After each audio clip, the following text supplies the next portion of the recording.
7, 6, 5, 4, 3, 2, 1. Let's start right out. Hey, what happened? Hi, everybody. Hi there. Welcome. It is Dean. Welcome to midweek. Man, we got a busy show today. It's a Q&A day, so our buddy Dr. MarioElia joins us. Elia? I think it's Elia. I think it is. I think I got it right. Elia? Give me the heads up or heads down. Yeah, you're good. Yeah, pretty cool. Okay, good. Not only is he here, our friend Bondzee is here, and we've also got Lachlan Cross, ladies and gentlemen. Welcome to the show. Hi, all. Nice to see you. What you didn't see before we started this program is Dr. Mario was feeding his 2-month-old baby. Is that correct? Right before we got a month and a half. Look at the cherub. Look at that. She's Look at the newbie. She's puking right now? Day by day. There we go. First television appearance. There we go. Yeah. Wow. Nice. Name? Nice. What's the name? What do you got there? What do you got for a Alyssa. name? Alyssa. Beautiful. Alyssa. I like that name. Yeah. Beautiful. Alyssa Caria. I think that's Alyssa Milano. We were trying, it's tough with these names, right? You got to find a name that we haven't had a horribly negative interaction with in our life. So that stay away with from Lachlan. Yeah, 99% of names. A name that can't end up being some terrorist organization down the road. So that rules out a few names too. So Alyssa seemed pretty vanilla. So we're pretty confident, but you never know. You're safe. That's how I picked all my kids' names. I got 3 boys. I love their names now, but I didn't particularly dig their names when we picked them. I literally picked all of their names via the playground rule. Can you fuck with that name on the playground? Yes or no? Yeah, I wish my mother. And would that's have how I thought named my. about Yeah, naming you after a cock is tough. I mean, it's Coughlin Crotch was a tough one to chew on through high school. Yeah, it sure was. Yeah. Anyway, good for you. It's nice to see you. I know you're doing double duty. Bondzee is here as well. We got an announcement from Bondzee, and I want to start the Q&A, folks. If you're listening or if you're watching, join us on YouTube. I believe it's Dean Blundell Show on YouTube. You can join us on Twitch as well, Dean Blundell TV on Twitch. You can get us your comments. You can get us your questions. Dr. Mario is a family physician and a professor of family medicine he teaches family medicine down in London, Ontario. He's a good man, and he's been our go-to every single time that we've had some questions about what's going on, and we got back to school going on. We got the mad rush to get everybody vaccinated going on, and then we've got no vaccine mandates in Ontario going on, and then we've got arguing over whether or not if you get vaccinated, why do I have to get vaccinated? I mean, we've got it all happening, and it's all kind of come to a head, so I really appreciate you being here. But I do want to start real quick with this. I don't know, did you see this, Locke? You know who Brandon Prust is, former NHLer, put this out today in response to a woman who said he should be forced to get vaccinated. He said, so that means they can force me to do anything they want? I hope they force you into the sex trade so you can finally get laid, you sheep. I pay more taxes for these roads than you could ever dream of. Money in your account. You deserve to stay in your basement. I don't. I know you saw that, Doc, but as a physician, trying to tell people to get vaccinated, and you see a guy with some substance behind his Twitter account who used to play in the NHL, who teaches kids every summer how to play hockey and tries to instill in them, really good virtues, morals, and character. What do you make of that bad boy? Should we do a wellness check on Brandon Prust? Especially here in London, right? Yeah. Yeah, certainly from a neurologic standpoint, I've always kind of wanted about Brandon Prust. But beyond that, it's concerning. Like if you follow Brandon Prust on Twitter, I'm from London. Prust is from London. He's obviously got deep roots with the London Knights and still does a lot of stuff with the team. If you go there on a Friday night to Bud Gardens, he's there hanging around. And he's got the children's charity that he runs here in London that's been successful. But my God, his Twitter account and the opinions that he's spouted out during this pandemic are something else. And then that comment, which is, he complained after it was taken out of context. The context is he, totally lost it on this woman who was just wanting to encourage people to get vaccinated. And he made that comment. So it's totally unhinged. Elsewhere in his comments, he's talking about questioning the effectiveness, which we'll get to in a bit. basically stating that, they said it was 90, now it's 70. You can't trust anybody. So he's sowing discord there. But you're right in the sense that he does have, as scary as it is, he does have influence, an audience, right? An influence, and he interacts with kids, and he's a financial advisor, right? He's a financial advisor. God, they all are. God help those bank accounts, but anyway, it's sad. It's sad because we're not asking everyone to be, toe the line. Don't say anything, remotely negative about vaccines. Don't ask questions. I know that's kind of framed as the narrative that you can't do those kind of things because then you'll be shunned. We're not asking those things. We're also asking you not to actively peddle misinformation. And if you see his feed, it's clear his politics are clear. But beyond that, don't actively spread misinformation. Whether there's ramifications from this locally, he's had a good, we'll put that in quotes, reputation locally until the last few months where a lot of the pandemic stuff, he's gone off the rails. So we'll see what the ramifications are there, but it's really unfortunate. Again, you can question things, you can ask questions. But and then he made a comment, not to go off on a tangent, he made a comment that he knows 22 children who were hospitalized after getting the vaccine. Like, bullshit, you do. Like, where the hell are these kids? I know pediatric emerge docs here in London. My best friend's dad is a peds ICU doc here in town. Where the hell are these 22 hospitalized kids after getting the vaccine? Freaking making it up because some guy told him, who heard from some other guy, that there was. Anyway, this kind of, for him to say that with that kind of platform and knowing that that's probably going to, sow some doubt in someone's mind is so unfortunate. Yeah, that's just a nice way to put it. Wrong.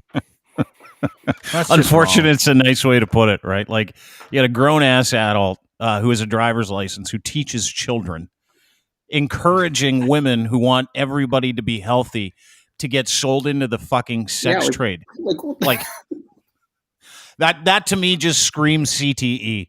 I know he's been punched in the head a lot, but that's a CTE world conversation. I don't even think it's like I know Brandon Prust, and I know there are a lot of people, and I know it kind of lends itself to a bigger argument about individuals who like to pass on information, but that's that dude is fucking unwell, right? Like, that's not how you act. That's not how you do things. It's not in the case of the greater good. Anything divisive like that comes from somebody that you like, that played hockey, you can write them off as a human being. And I'm at that point now, Locke.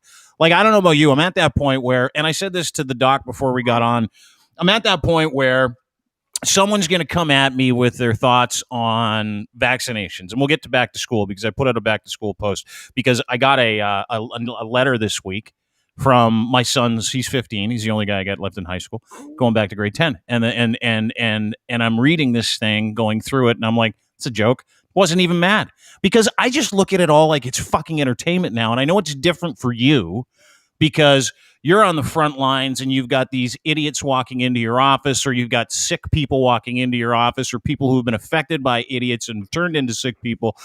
So it's a very different thing. But I wanted to have you on here to answer a bunch of questions because a lot of people are still doing what Brandon Prust is doing because maybe they like the fucking charge they get out of it. I don't know. But I know that they're all absolutely wrong. So I wanted to start with a couple of questions, and because this seems to be the biggest issue that a lot of people seem to have is not understanding vaccine efficacy. So let's start with this one. And folks, if you would like to comment, again, you can go to YouTube, you can go to Twitch, or you can go to @It'sDeanBlundell. Oh, what on the side? This side? That side? Am I going the wrong way? That way? That way. Yeah, that way. But I wanted to get these first questions out so we can kind of lead into these questions that a lot of people have. I hear this a lot from people who don't want to get vaccinated. Why do I have to get vaccinated? Sorry, I laugh because it's entertaining to me. Why do I have to get vaccinated if you're already vaccinated? Why can't you leave me alone? What is the medical answer to that? Absolutely. So this is probably one of the top two responses that we hear when kind of people are questioning whether they need to get vaccinated and why why are we even doing all of this? Why are we bothering them with all these vaccine discussions? So there's a few main reasons that's important for them to know. Number one, genuinely, most of us in healthcare don't want people to get sick, right? So, despite their lack of desire right now to get vaccinated, we know that the more people get vaccinated, the fewer people are going to get sick. And I truly do care about people, even those in my practice who aren't vaccinated. I still really care about them, and I don't want them to get sick. All of them. 99.9. No, 100%. 100%. No, seriously. And so I really do care about them, and I don't want them to get sick. So number one, it truly is from a point of empathy to start. Okay. Yeah. But let's say they say, well, why do you care about me more than I care about myself? Sure. Okay. Number two, variants. The more this virus is allowed to spread uncontrolled, the more likely that you are to get mutations, and the more likely those mutations are to take hold and to potentially become a variant. Right? If the virus doesn't spread, it can't divide. You can't get mutations. You can't get more variants. So the more the virus spreads, and we know this country by country. There's been good research on this, where you actually look at the countries that have the highest vaccination rates, and they've tended, and those who've had the lowest basically viral spread of COVID through all of this, they've had the lowest rate of mutations. Because we talk about the main variants, but really every time the virus replicates, you could get little mutations here and there. And across the entire genetic code of this virus, you do get mutations here and there, most of which are meaningless. But they can use that to figure out, where are these mutations happening, at what rates. And again, we know that the more it's spreading, the countries where this virus is spreading the most aggressively because of whatever policy they have in place or low vaccination rates, those countries have the highest rates of mutations. And, where did the Delta virus come from? It came from high rates of spread in India. And again, not to blame India, but we know that, again, if we allow it to spread uncontrollably, that's the risk. Okay, so variants is in number two. Why else do we care if people don't get vaccinated? If we're vaccinated, right? What do we care if they're not? Number three, there are still a number of people in our population who can't get vaccinated, right? Anyone under 12 still cannot get vaccinated. And they're at risk of those who are unvaccinated, and those who are immunosuppressed, who've been vaccinated but didn't mount a good immune response. Right, they're still at risk of those people who are unvaccinated. Number four, the fact that even those of us who are vaccinated, it's not 100%, and we know this, right? We who've been vaccinated acknowledge the fact that it's not perfect. Now that's used as ammunition from them to say, it's not 100%, right? There's no guarantees in life. The fact that it's this good is a miracle. The fact that they're setting the bar at which they would accept this vaccine at 100% is bullshit. 90% effectiveness for symptoms, nearly 100% for hospitalizations and death. That's friggin' awesome. Right. What is that wiring, doctor? I mean, I don't get it. It doesn't make a lot of sense to me that people don't get that this is 90% effective and that you can't have a conversation with somebody about that. That seemed obvious to me right from the get-go. This is not a perfect solution. It is just the best, and probably the best we're ever going to have. For a lot of it's anchoring, right? A lot of it's anchoring, right? They start with one position. A position of an opinion on restrictions, an opinion on freedoms, an opinion on vaccines to start, right? And then that becomes the thing, right? It becomes, and we're seeing this now, right? So in terms of the effectiveness, we're seeing. So from the initial trials, we know from the Pfizer, Moderna trials, the AstraZeneca trials to start, we know what those numbers were in terms of effectiveness, right? Then the question became, well, as this turned into beta and then delta, what was the effectiveness going to be? And we've seen this all around the world now, right? We've got Ontario data that we can see daily in terms of vaccinated versus unvaccinated. We see this in the US. You see US hospitals being very transparent about how many people in their ICUs are unvaccinated versus vaccinated. You see Public Health England publishing data every day about vaccine effectiveness. You see Israel publishing about vaccine effectiveness, and literally it's uniformly effective. Now, what these people will do, who are again anchoring from a point of questioning the vaccine and questioning, is they'll point to one data point, right? They'll point to one Israeli study where the vaccinated rate, those who had COVID who were vaccinated looked to be like 50-50 to the unvaccinated. They said, aha, see, the vaccine doesn't work. and that became, you've probably seen this on social media where that became the thing where, see, Israel said the vaccines aren't working. It's like, well, no, if you actually look at the data and you actually analyze it and you actually get experts to break it down, and you look at the subsequent Israeli studies that have come out, still really effective. Right. But that's not what they're focusing on. It's like one little study that got misinterpreted. And that's the holy grail that showed that vaccines didn't work. It's like, do you want to be right? Do you want to do you want your opinion to be right, or do you want the actual truth? And that's the question that a lot of people need to address. That's very well put. Right. They just want to be right. You nailed it. Yeah. They don't want the truth. They want to be right. Because really, if the vaccines didn't work, I'd like to know. I would tell everyone. Yeah, me too. We have a different problem, right? We would need to take a different strategy than we're taking if vaccines don't actually work. We'd have to put other mitigation strategies in place, right? Like we wouldn't just, vaccines don't work. We're going to just pretend they do and try to hide they do. That, and this is where things kind of blur, where people start, looking at, Pfizer just wants to push third doses. Okay, that's a totally different issue. Truthfully, and an issue where a lot of you look at health professionals on Twitter. That's my entire Twitter page is basically health professionals from North America. Well, let's not get crazy because you follow me too, dude. Like you snuck in. I don't know how the hell you snuck in there, dude. Yeah. But you look, there's not a lot of support for what the CDC and the government did in the States to open it up to third doses as of September.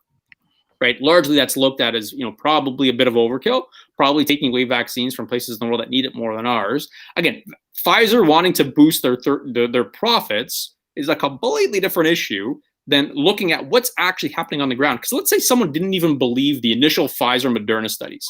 Let's say they thought that the system is so corrupt that Pfizer could just turn some dials here and there and pay off a few dudes and voila, the vaccines work. Let's say that the system was that messed up.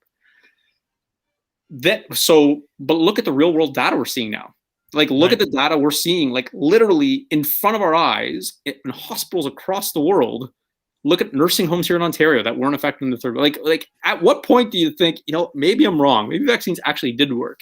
What they're waiting for ultimately, and I'm waiting for this. This is going to come in the next few months.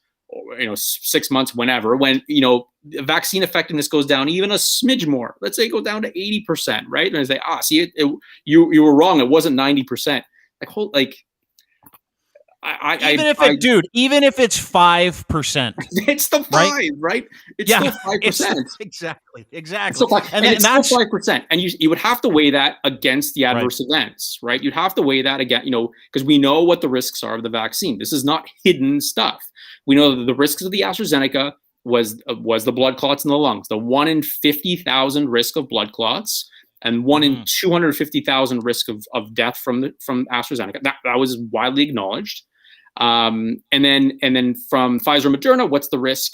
The risk is the myocarditis, the inflammation of the heart, which is, again, widely acknowledged. We know this is an issue, but the risk of COVID is far greater than that of myocarditis. We're not hiding anything here. But again, that doesn't, suffice. I think we're hiding things. I think we're going to find side effects 5 years from now, which it's is just never one happened. more thing one more tent pole, right? To put in to keep that conspiracy tent up.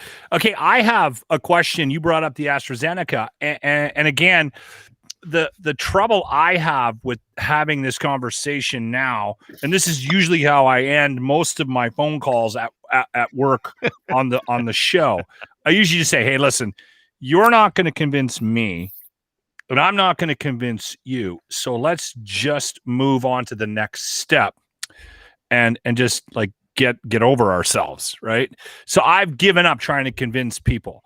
But there are conversations I think we do need to have, and they get brought up occasionally on this podcast and on the show when we have news stories and things like that.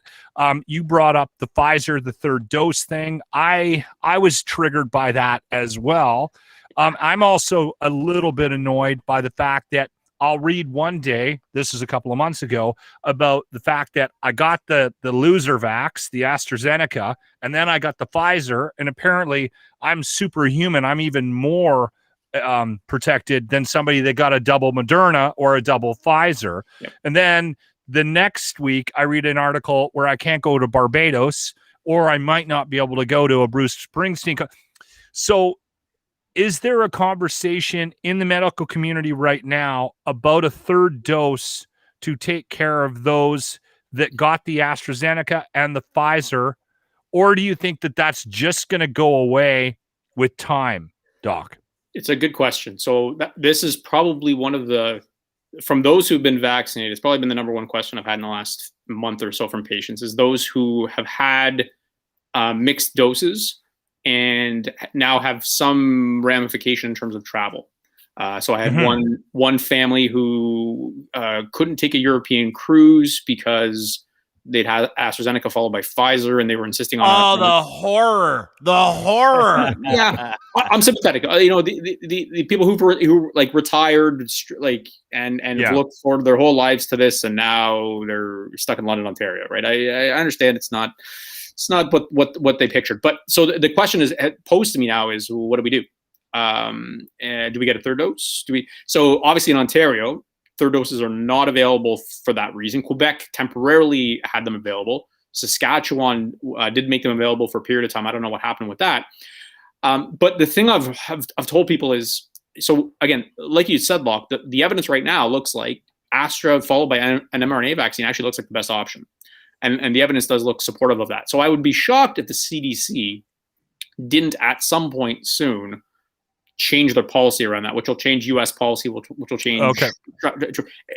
At what point, I don't know. I'm sure diplomacy, like there will be some diplomatic discussions between the two countries around that too.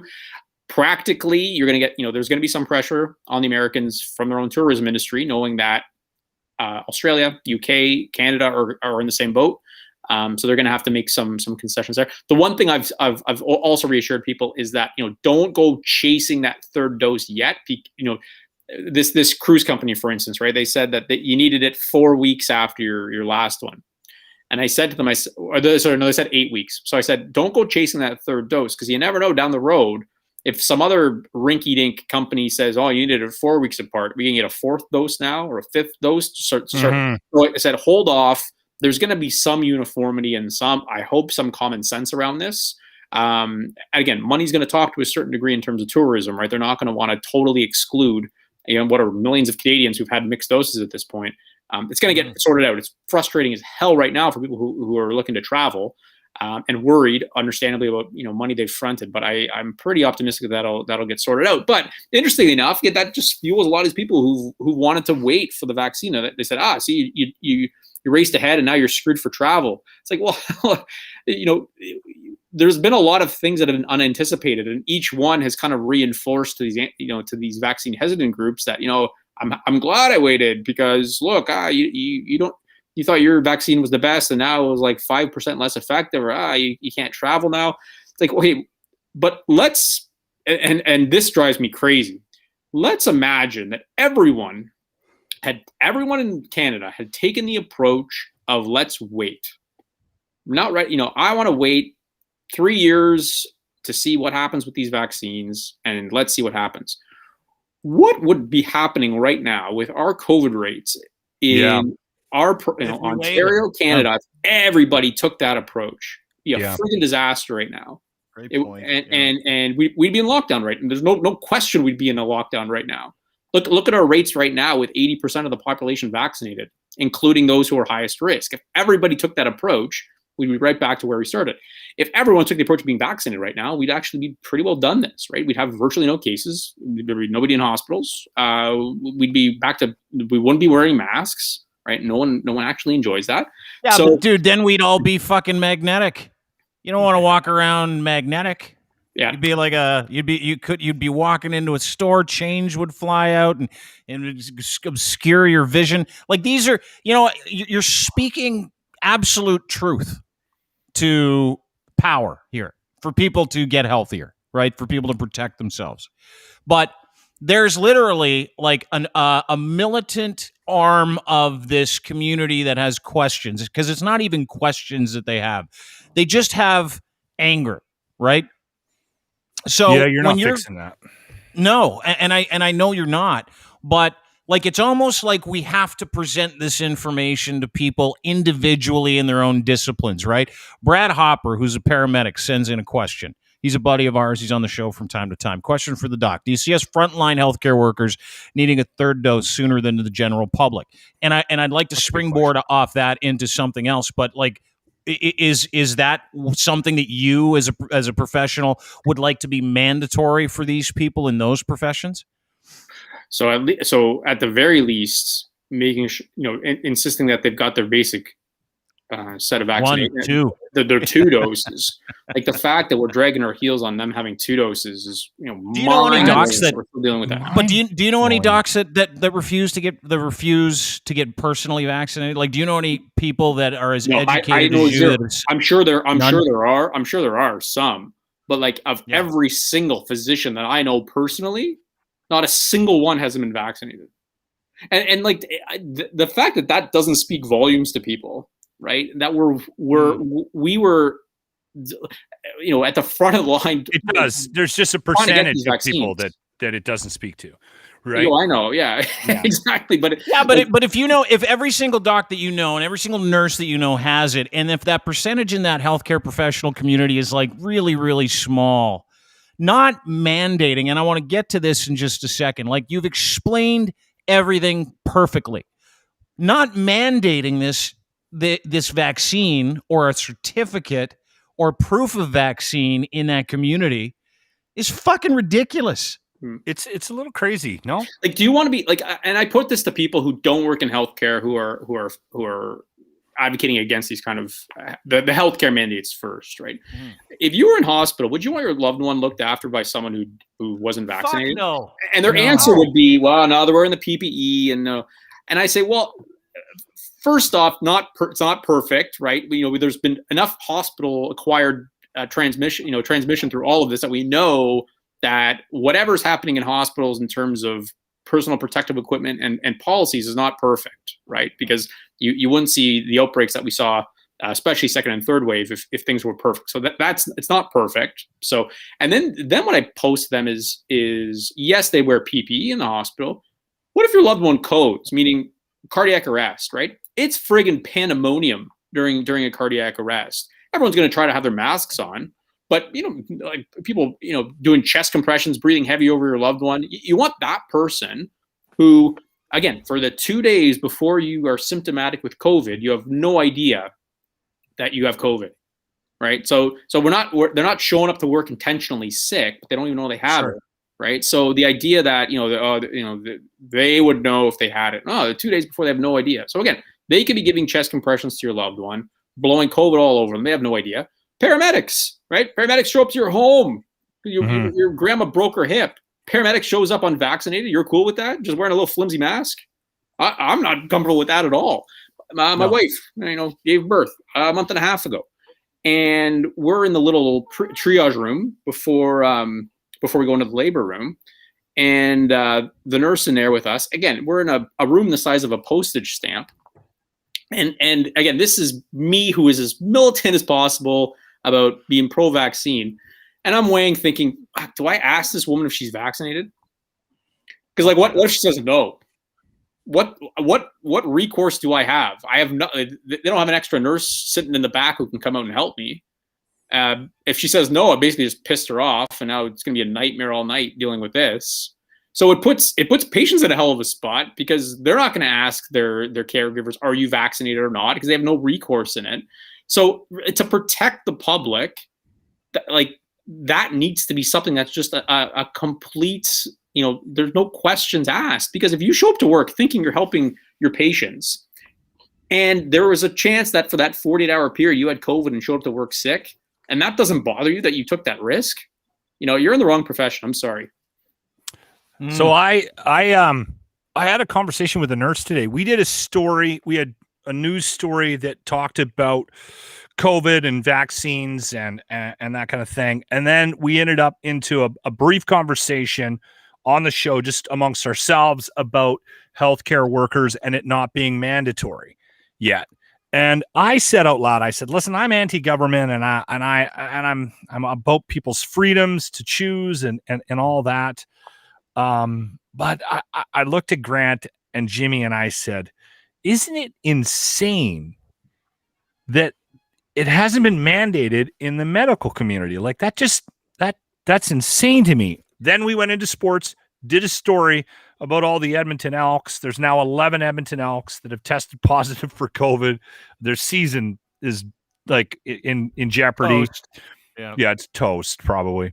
So the Labor Day Classic could be in jeopardy. And anyway, so we did that story quickly, and a nurse called up who is an anti-vaxxer who works in the area and wanted to point out something to me, like, why do you have such a problem with the nurses not being mandated, yet you gloss over the story about the Edmonton Elks playing on a field, playing a sport, not having to be mandatory vaxxed? And I said to her, I said, well, because if I wake up tomorrow and there's no more football, it's not the end of the world. But if I wake up tomorrow and I've got elephantitis of the nuts and I need a medical fucking doctor and they're all sick or dead, my balls are going to blow up. I love how you went with elephantitis of the nuts instead of like Every time we come on the show, anything else. Come back to Walk's nuts every time. It's like 3 in a row. Anyway, you could have gone with stroke or myocardial infarction, but go with the I love the nuts. His big old ball sack. But the thing is, this woman is a nurse. Yeah. And she's against mandatory vaccines for the medical community.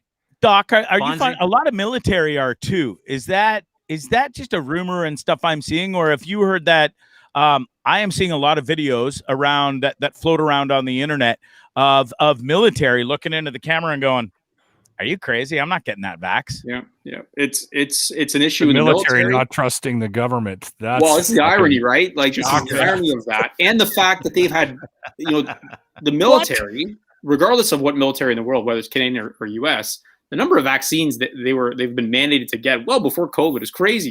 You have to get the cold virus. Like there's a vaccine against the cold virus. None of us get it because it's who cares if you get the cold, like the common cold, rhinovirus or whatever. There's a vaccine for that, and it's been mandated in many militaries. And then again, the number of vaccines they've had to get in their life to be in the military and have not questioned it once, but because of now the politicization of the COVID vaccine, that's their straw, right? Police, same thing. You see the Toronto police story where the Toronto Police Services have announced that they're going to mandate the vaccine, and Toronto Police Association, the union, has pushed back against it. But they didn't push back against the Hep B vaccine, right? They didn't push back against the tetanus, diphtheria, polio vaccine, even though the risk of a Toronto police officer acquiring polio was probably 0.0000%. They never opposed that. Diphtheria, hasn't been seen in Canada in decades. They didn't oppose that. But COVID is like their line in the sand. And no, we're not going to get, we're not going to force our members to get the COVID vaccine. Yes. And if I'm not mistaken, Doc, the COVID vaccine has a much higher efficacy rate than diphtheria, smallpox, et cetera. And I was talking to my mom because she's 70 and she's old enough to remember the panic of smallpox back in the early 50s mid 50s and early 60s, still in England. And the efficacy rate, I looked it up back then, the efficacy rate for that smallpox vaccine was 60%. Yeah. Like we're lucky as hell. Like like I said before, like we are so fortunate that these vaccines are as effective as they are, because we could have been in a situation where we'd be dealing with a 20% effective vaccine. And imagine that kind of, as difficult as these conversations and this messaging is now, imagine if we're dealing with a 20% effective vaccine. All right, still 20%, like you said, 20% is a hell of a lot better than zero. And why wouldn't we use that tool in our toolkit? But 20% would be a much harder sell. We're dealing with 90+%, close to 100 for hospitalization, and even that you're getting pushback. Like, oh, it's not 100.0%. Like, okay. That's why. But Doc, here's why. And I know you're a doctor. You have to care about everyone. We don't have to. And that's why I love the Alberta philosophy. You're on your fucking own. Like, I just think we should just do it as a whole. What do you think of that? Do you think that is something that behind the scenes there is actually a conversation?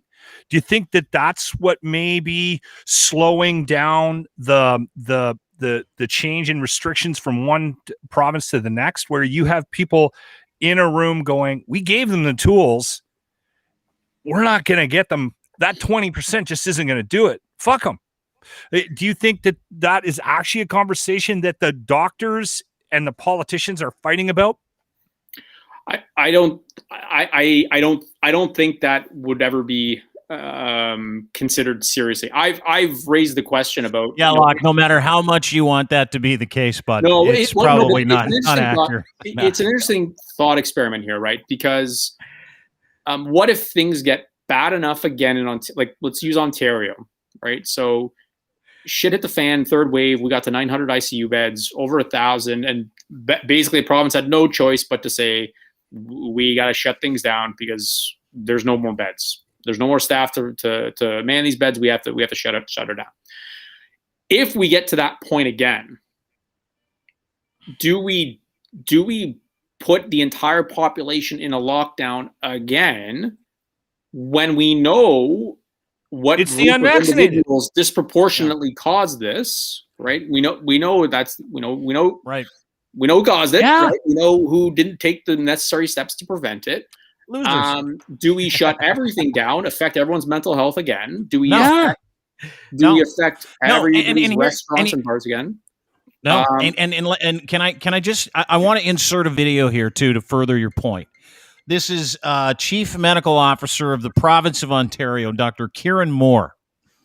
Now, I know you follow this. I'm not going to ask for your opinion on a colleague, but this guy is Doug Ford's dude, and Doug Ford doesn't want vaccine mandates because his girls hate science or are too dumb to fucking understand science. So Dr. Kieran Moore comes out yesterday and he starts begging people on television. He's like this. He's like, please go get vaccinated. Please, before school starts. Please, because our kids need to go to school. Please, ICU is going to be a problem in September, October. Please go get vaccinated. And then when he was asked about vaccine mandates, he's like, yeah, we're not doing it.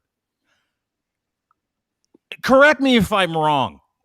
But when the chief medical officer of a fucking province says this is do or die time for vaccines because we're heading into the fall, our kids are going back to school, we've got all kinds of comorbidities that still exist. The variants of concern, including Delta, specifically Delta, are primary variants now, and we've got the Lambda that's coming up behind it, and we've got a large percentage of the population that's unvaccinated.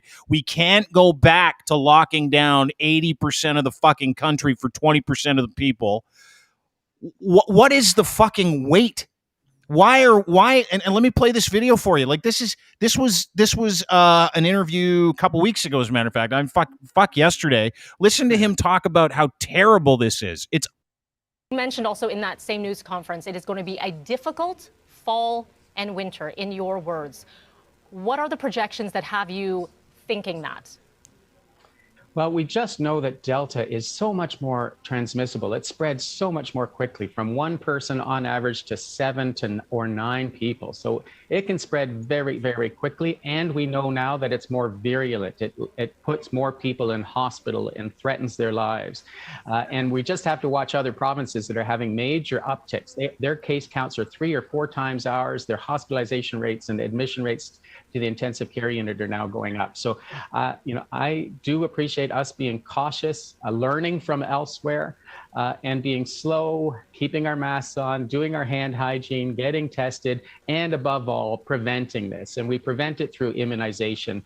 81.7% of Ontarians that are eligible have come forward and had their needle in arms. We need to keep up that momentum. I think our immunization counts are only going to continue to go up. I thank all Torontonians, all Ontarians that have come forward, but we can do better in the face of Delta, and we absolutely need to. Otherwise, we will see what other jurisdictions are seeing. We'll see an uptick in hospitalizations and patients in the intensive care unit. And to me, all of this is preventable. And I hence have requested this pause in moving out of step 3 so that we build up our protection at a population level, so that we give more opportunity for our workers to come forward and be. Okay, so you get it. Like he's telling people how serious it is, and then Laura Stone from the Globe and Mail asked him a question yesterday: why not vaccine passports if you're this fucking bugged out by the grim fall modeling proposals that you? What's holding Ontario back from instituting a passport system? Is it like what's the concern over doing this, aside from kind of just issuing your call to arms and saying we don't need it, we have a high rate. With the majority of people now having received their first dose, why wouldn't Ontario do this? So I think it's a government decision not to have mandatory immunization policies, and I think they'll review policies over time, and I don't think any door has been formally closed, but we are achieving the goals we wanted to achieve through our local public health agencies, partnering with pharmacies, primary care, and have a very robust world-class strategy. And as such, I don't think it's absolutely necessary right now. No? Isn't it absolutely necessary? I mean, I got a kid going back. Of course it is. He said it was the government's decision to not do it, and that was his whole fucking excuse, right, Doc? I'll say that Dr. Moore, I am actually, the stuff in the last few weeks obviously has been frustrating, and obviously the impact that caucus and the government's having on his decision. Because I'm fairly confident if he was king, if he was king and could do whatever he wants, I'm confident that we would actually have a vaccine passport system right now. And the fact that things behind the scenes are putting that in jeopardy and kind of pushing that off down the road is obviously really frustrating. Because we know, again, we know where this is going to go. Yeah, but dude, as a doctor, he's the chief medical officer of the entire province. So I know he's not your boss, but he's like he's the mentor for doctors in this country. When you watch him kowtow to political pressure, like does it not?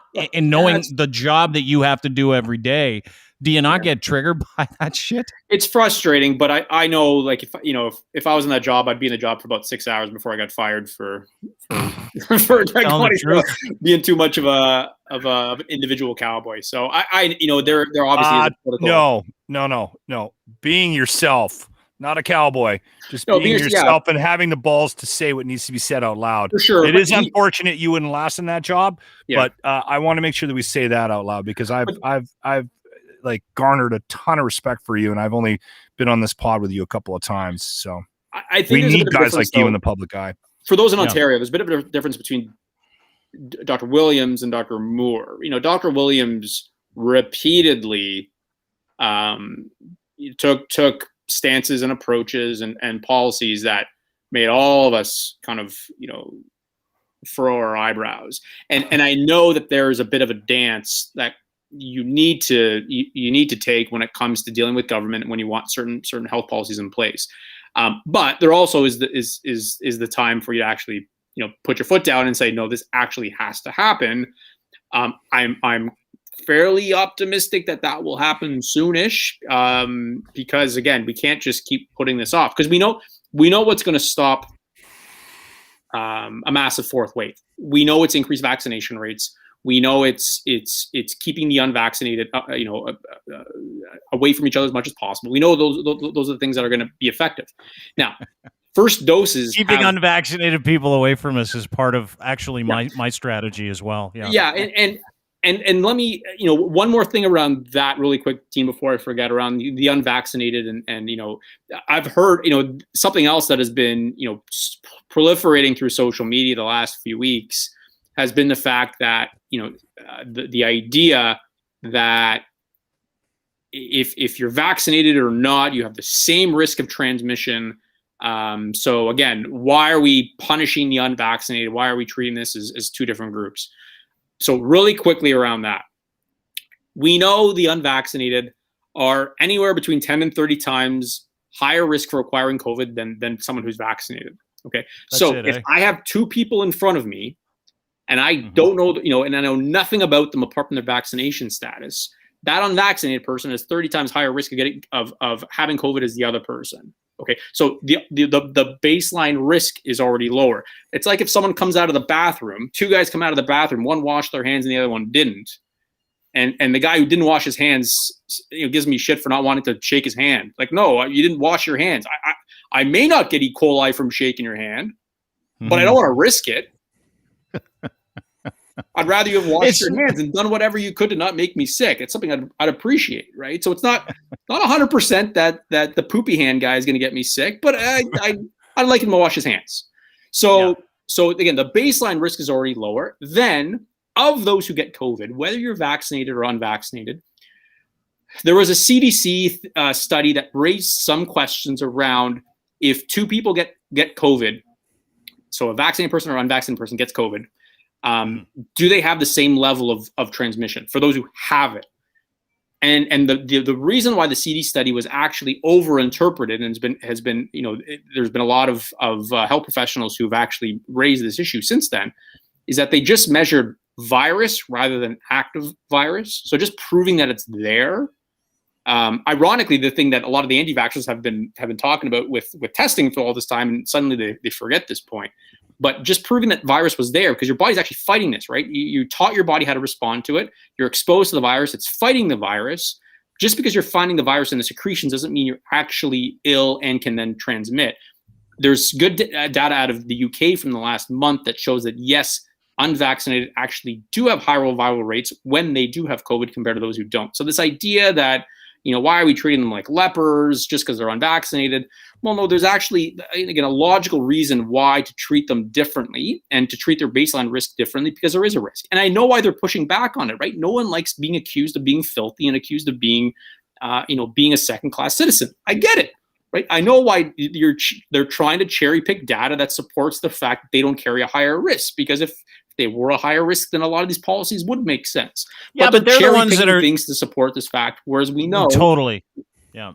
No. I was just going to say that those guys are the ones that are painting themselves as second-class citizens. We aren't. Fully vaccinated people are people who believe in science. I mean, generally speaking, when we say go get vaccinated, we're not saying get vaccinated or you're going to be leveled down in the rung of society and we're just going to treat you like fucking cretins. That's them saying that we're going to do that by telling them to go get vaccinated. Unless, of course, you're locked. Then he's good. Yeah, the other thing I've heard is stop dividing us. Like, stop dividing society. Why are you? Someone brought up segregation today, comparing it to segregation. I'm like, that's a step too far, you dork. Yeah, this is not. Yeah. Doc, I have a question. With everything going on, and a lot of people are getting vaccinated and stuff, but the biggest thing I'm hearing is, we still got to wear the masks and stuff. And if you're vaccinated and the masking, I had an Uber driver yesterday that was bitching and moaning that he's had to wear his mask 8 to 10 hours a day while driving for a year plus, and he's losing his voice. So at what point are we going to see the masks become? Are we ever going to get out of them? And are these masks causing some people to get sick out there? And is this part of the reason why some people won't get vaccinated or wear their mask because of such? I think the time will come, undoubtedly, that you're not going to see masks required in kind of most public settings. Doctors' offices, hospitals. This may be the new norm for a while. But I think once we get to a relatively low level of spread, and I'm not talking about COVID zero, because I know that the criticism that we're creating this artificial goal of we need to get to zero before we take away mask policy. That's not going to happen. You're going to see masks, the mask mandates lifted far sooner than that.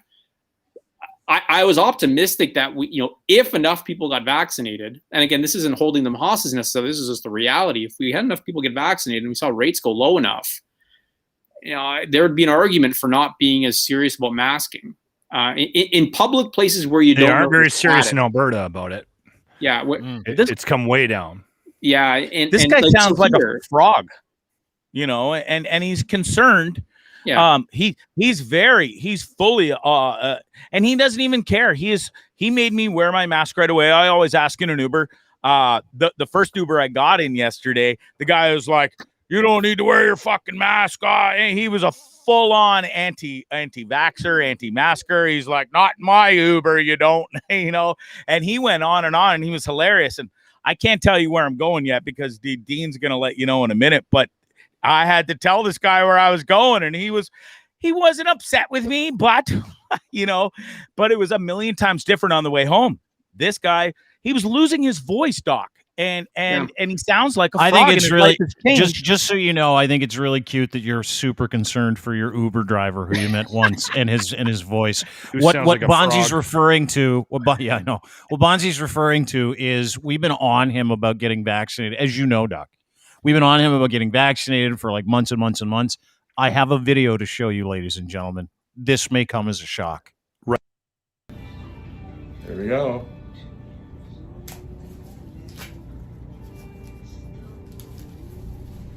Old Bondzarelli's vaxxed. You're welcome. Did you see the metal? Did you see the metal sunglasses move towards the arm as it was going in? Did you guys see that? No, dude. Did you see that?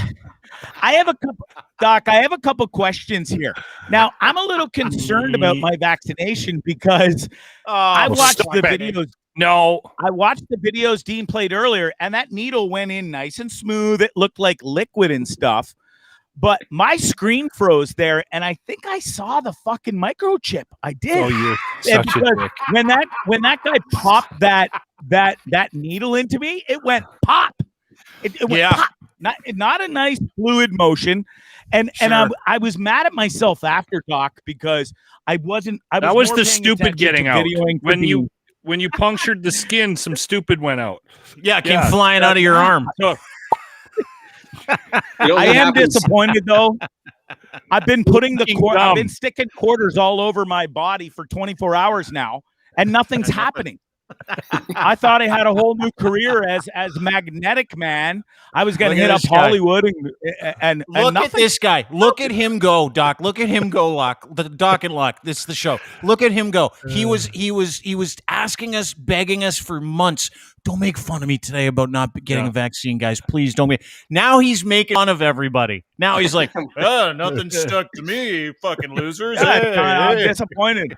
I didn't even get sick. The reason the metal's not sticking is because you're bathing too much. So, there's been a common denominator in these videos online with the metal sticking to them. Yeah, and hygiene is a common denominator. Hygiene issues. I got to get to a couple of these questions because there's so many in our chat. If you listen to this on iTunes, time here, Doc. How's the little one? We're good. She's still asleep. Okay, good. Just a couple of these questions, and I know you're busy. I really appreciate you being here. Couple of quick questions from the Peanut Gallery. You can go and follow us on YouTube, Dean Blundell Show on YouTube, Dean Blundell TV on Twitch. Ask questions there, or add it to Dean Blundell as well. So this is a video podcast as well as an audio podcast. OP Tech says, had COVID in April. Why did the health unit advise me to wait to get vaccinated in 4 to 6 months? Great question. What? So general guidance is normally, so if you have COVID, what most of us will tell patients is once you're symptom free, go ahead and get your shot. Again, if someone got that direction from the health unit, you don't know who it was. It could have been a nurse, could have been a staff person giving that advice. So it's kind of tricky to say who exactly said that. But generally, once you're symptom free, generally it's pretty safe to get it at that point. There was nothing in the stories about waiting 4 to 6 weeks or even 8 weeks after you had COVID because of severe side effects from the vaccine. There was nothing to that. No. Okay, because and again, if someone wants to wait, like I'm not in a huge rush. If they want to wait 4 weeks, 6, like whatever, they just got a good immune boost from getting COVID, right? That's another good question. So, what would if I got COVID, got over it, waited a month? Yeah. What's my level of protection comparatively speaking to 1 dose or 2 doses of vaccine? We don't know. And that's we don't know is the issue. We don't know how immune you are and for how long. Okay. Why? Because it's really tough to measure because there's so many variables that would go into having to track all of these people who've had COVID. Yeah. What were their, what symptoms did they get? How long were they sick for? What were their antibody levels? So many different variables you'd have to look at. You'd have to track them over time. How frequently would you test them to see if they were reinfected? Because they might be reinfected and be asymptomatic. You don't know. So you'd have so looking at that has been exceedingly tricky, which is why, truthfully, the default has been get vaccinated after, because we know what happens with that cohort, right? We know once you're vaccinated at time point A, what level of protection you're going to get. We know, for instance, the senior citizens living in long-term care homes who all got their doses in December and January. If we start seeing a massive increase in numbers of cases in our long-term care homes in November, now I think they're going to get their third doses sooner because they're so high risk. But let's say we would have seen that in July, right? We know that cohort. We'd say, yep, we're starting to see this uptick. That cohort needs to get vaccinated again now. So the people who have had COVID and got their shot, at least then we have a comparator and we know what cohort to put them in and know kind of when. Again, and this isn't an ad for boosters. And again, we don't hope we never get there, but have to acknowledge that might be something that if we see our immune response waning, it'll be a kind of an individual decision whether people get it or not. And I know that's used again by the anti-vaccine crowd to say, yeah, totally. You're moving the goalposts, right? You're moving the goalposts. You told us you needed 2 doses, and now you're already talking about 3. You told me I was going to be immune after 2, and now you're talking about a third one. This, the idea that if you got COVID, you wouldn't have gotten COVID again anyways, wouldn't have, so the idea that just because you're vaccinated, that you've put yourself at some kind of risk of needing another dose. Well, no, COVID itself could have not protected you and likely wouldn't have protected you for very long anyways. And you could have gotten COVID again. So again, that's just getting used again by the vaccine hesitant and the anti-vaxxers to that try crowd to should be used to moving goalposts, though. Oh yeah, I mean, because they still haven't got Trump back. Yeah. Right. So hang on, Bondzee. One more question, and then we'll get to you. This is from Positive Mike. When will the vaccines be available for kids under 12? I think that's a great question. We got back to school coming up here in a couple of weeks. Yeah. Doug Ford promised new ventilation for all the schools in Ontario. Not one has been touched. HEPA filters, not one has been touched. Contact tracing, nothing. You don't have to disclose your vaccine status. This is a big deal, right? And there's a lot of kids, and this is the other thing, there's a lot of kids under 12 that can't get vaccinated that are walking into schools because teachers in Ontario don't have to disclose their vaccine status. It's a new policy that Fordsey put up because he's a fucking moron. When do these vaccines come for kids under 12? And how dangerous is it for a teacher, an unvaccinated teacher, to teach kids under 12 who can't get vaccinated? For sure. So in terms of the timeline, we don't know. We're watching what's happening with the FDA and possible emergency use authorization for under 12s in the US. We'll see what Health Canada does. I truthfully have no idea when that's going to happen. There's 2 things at play. One is making sure we know it's effective and safe, obviously. The other is vaccine equity, where, this was already brought up when the 12 to 18 group was vaccinated, that you have, seniors in Africa who haven't had a first dose, and now we're vaccinating a lower risk group here, albeit still a group that, does warrant vaccination at some point and is at some risk. But there's that vaccine equity piece. And there was some criticism of Western nations when they started vaccinating the under 18s, and I think that's probably going to be repeated when the under 12 mandates come. In terms of schools, yeah, like if kids under 12 can't get vaccinated, right, through no fault of their own, they have to show up to school and they're unvaccinated, and a teacher is allowed to come unvaccinated to school. I see that as a problem, right? I see that as a problem, and really should be mandated, right? And I think could be mandated. I think a lot of the hesitation to vaccine mandates in workplaces is around not necessarily just the legality, but from a having enough employees to actually do the work, right? You look at jails. The vaccine hesitancy rate in jails is very high. Not among the inmates. Probably among the inmates too, but the guards, right? The rates of vaccination among guards is pitiful. But I think one of the issues that's driving them not to necessarily be aggressive in pushing a policy is the fact that if they didn't mandate it, they'd have a big problem with actually staffing these jails. And I think a lot of, you look at the healthcare workers too, you look at nursing homes, why did they allow and still allow unvaccinated workers to work in nursing homes, even if they haven't been vaccinated. All they have to do was some kind of educational test and be educational seminar and be tested twice a week. Why was that allowed? I think it was a resourcing issue, right? I think that had a big role, where if you suddenly tell 20% of your workers that they can't show up to work if they've been vaccinated, I think they were worried that they wouldn't have enough people showing up to work, truthfully. So, you know, it's interesting with the teacher conversation, and I kind of put two and two together after having this conversation with a friend of mine who is a teacher on the weekend. And one of the things that we've talked about more than a couple of times on this podcast, Dean's brought it up, is the dragging the feet on the official policy from the school board and teachers and back to school. And there isn't a real firm plan yet. And I'm not even sure we're completely 100% there in, you said you got a letter, Dean? Yeah, I want to just bring this up, and I think it's probably a good time to do it. This is what I got from my kid's school. It doesn't matter where he goes to school. He's funny because he goes to a Catholic high school, and I told him this year, I go, dude, we've got like new rules. Because I said to him, listen, these back-to-school rules don't apply to you. None of them. You need to be more diligent than what they're telling you to do, because none of the work has been done in the schools to make them more friendly for not catching this fucking disease. None. And on top of it, his teacher doesn't have to disclose status. So we've got 5, 6, 7 rules. One of them is you don't have to do religion class. You can just ask for the easy A when you tell them that the Catholic school board isn't going to teach you how to be a good person, judging by 200 years of genocide. So there's that. I like that one. He's going to get an easy A in religion by just challenging him. I love it. The other one I said is, you can absolutely ask your teacher, walk into that class first day of school and say, are you vaccinated, sir, miss?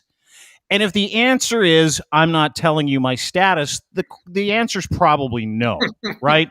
So what you can do, don't cause a scene. You finish out that class, or you immediately leave and you go and tell your principal, you're not comfortable being taught by a fucking teacher of children who doesn't believe in fucking science. So there's that. I've told him he's got to get out of jail free card. Don't care. The other thing I told him he could do is, if he's got other kids in his class who are unvaccinated, is don't chastise or shame any of those kids, because they probably came from homes where their parents are complete fucking morons. And it's not their fault they're not vaccinated. This is something that stupidity is passed down. It's not earned. Right. And when you're that stupid and you want to pass on stupid to your kids, they shouldn't be challenged or made to feel like they're a bag of crap because their parents are morons. So it was all very, very organic, the way we talked about how he can protest in his school and how he can tell them how he feels about how ridiculous this whole fucking thing is. Mm-hmm. But this is because this is the letter. This is what I got back. This is, hey, welcome back. You're going to come back to school. He's secondary. You can eat outside with distancing, indoors with a minimum distance of 2 meters between cohorts. Cafeterias are going to be used for students to eat lunch, but you can't sit more than 2 meters away from anybody. And the school has 1,500 people. So I fucking have no idea how they're going to do that. Parents or guardians are not allowed to drop off school lunches, snacks during the school day. Get it. Delivery services like Uber Eats, not allowed. Get it. Here's where it gets fucking awesome. Clubs, activities, sports teams, bands follow music protocols, and co-curricular activities are permitted where possible and supervised by a teacher. The use of gymnasiums, swimming pools, change rooms, weight rooms, indoor physical education equipment, and shared outdoor equipment are permitted. Music programs, though, they're permitted with appropriate cautionary measures in place. Singing and the use of wind instruments is classified as high-risk activity and subject to a number of restrictions and protocols. This is where they got me. This is where I'm like, okay, now I'm fighting. And I told my kid to fight back. It is not mandatory that students aged 12 to 17 be vaccinated to attend school in person. And then they said York District Catholic School Board is implementing staff vaccine disclosure policies as directed by the Minister of Education. That policy, they don't have to disclose their vaccine status. And that's a provincial thing. So, the teacher that I spoke with is actually, I don't know what it is, whatever process it is, but he is applying for exemption from teaching in person because of the lack of rules revolving around COVID and disclosure. So he doesn't want to be in a class with kids that are unvaccinated or teaching in a school with teachers that are unvaccinated. but he actually has risks like involved, and he was in the hospital for 2 weeks and almost died because of COVID. So I thought about that for a minute on my way home after we chatted, and I'm like, I think that probably has a lot to do with the heel dragging right now from the school boards, because they're probably dealing with a bunch of situations like that, right? And maybe that's why they haven't come to a firm conclusion about how they're going to proceed for the new year. I don't know. I look at that letter and it just goes, I kick everything back to Doug Ford and Christine Elliott and the governing party, the Conservative Party. And I don't mention conservatives or liberals because I don't give a fuck. And I had a long conversation with a Ford staffer late last night. I know 4 people involved in his administration, and he hates the guy. And he's like, dude, the vaccine passports are coming. The president of the Public Health Organizations of Canada said yesterday, yeah, Ontario, we're working on a vaccine passport for these kids. Like all that stuff that we're seeing from him in being preventative where this goes, apparently, according to my source within the Ford administration, is for one reason and one reason only. You know that Aaron O'Toole's conservative platform is he doesn't want to mandate vaccines, right? Like he's been very clear about that, doesn't want passports, doesn't want any of that stuff. And as a key to winning a very vote-rich Ontario, Doug Ford is falling in line with that because he also believes that. Like he also thinks there's this great opportunity for conservatives to ascend to power federally. So what they've done is, and this is what my source told me today, take it for what it's worth, all of this has been this massive postponement of the inevitable to get as close as they can to the federal election date without actually instituting a vaccine mandate in vote-rich Ontario, which will decide the federal election. So suck on that. Like that makes all the sense in the world to me. And now we're in a place in my mind where we're talking about criminal fucking negligence on behalf of the government of Ontario and the federal party in making our children sick as they go back to school. Am I wrong? Politics and health. It's unbelievable that we're mixing the two here. It's crazy. Yeah. Wild. Anyway, listen, Doc, I know you got to go. We've had you for an hour and 7 minutes. No worries. But can I say one thing? Please. Yeah. Someone's asked this a few times in the comments, and it's an interesting point. So the question is, why haven't we seen live debates from doctors opposing the vax? Mm-hmm. That's good. Good timing. That was really quick. Not bad. Eh? So the reason is because the people who are opposing the vax, and there are, I can probably tell you 3 physicians who are quite loud on social media who've taken kind of COVID contrarian stances. We'll describe it as. I'm always happy to deal with the misinformation that's provided, whether it's a tweet form or whether it's a link they've posted, and kind of do a deep dive on that. But a debate is inherently not actually the way to sort these things out, right? Because what happens during a debate about a scientific issue, like an actual like verbal debate, we don't get to consensus, and we don't sort out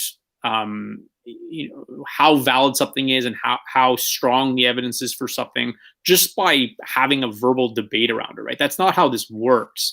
And the problem when you actually have a debate, whether it's about vaccines or, you pick your hot button topic, climate change, whatever, in a debate form, is it falsely elevates the other group, which again has flimsy arguments and has, a lot of motivated reasoning behind what they're arguing, and it elevates them to a false equivalence of sorts, right? So me and some random dude in the province who is popular on social media among the anti-vax group, and we're going to have a debate around this.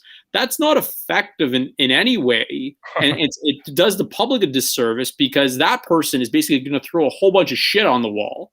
And I'm going to spend the whole time trying to clean the shit off. And while I'm cleaning it, they're just going to more shit on the wall. And at the end, the public's going to say, well, I don't know who to believe, because everyone was saying something, and he was telling, he was trying to rebut it, but then he had another 10 points that Mario never got around to. So maybe those are true. Again, I always feel like I'm smarter if I yell louder. Yeah, and I'm pretty loud during these. We all. Yeah.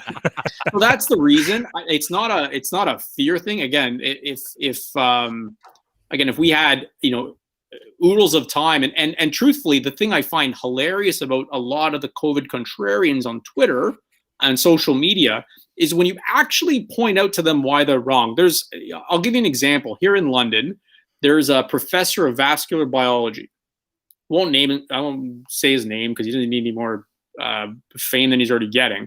But if you look at his Twitter page and the things he posts, it's bullshit article after bullshit article, and it's easily disproven. And in the comments, other physicians and health professionals continually point out to him, "No, you're wrong because of this and this and this. Please stop saying that." And he doesn't. He just keeps posting the same shit over and over again.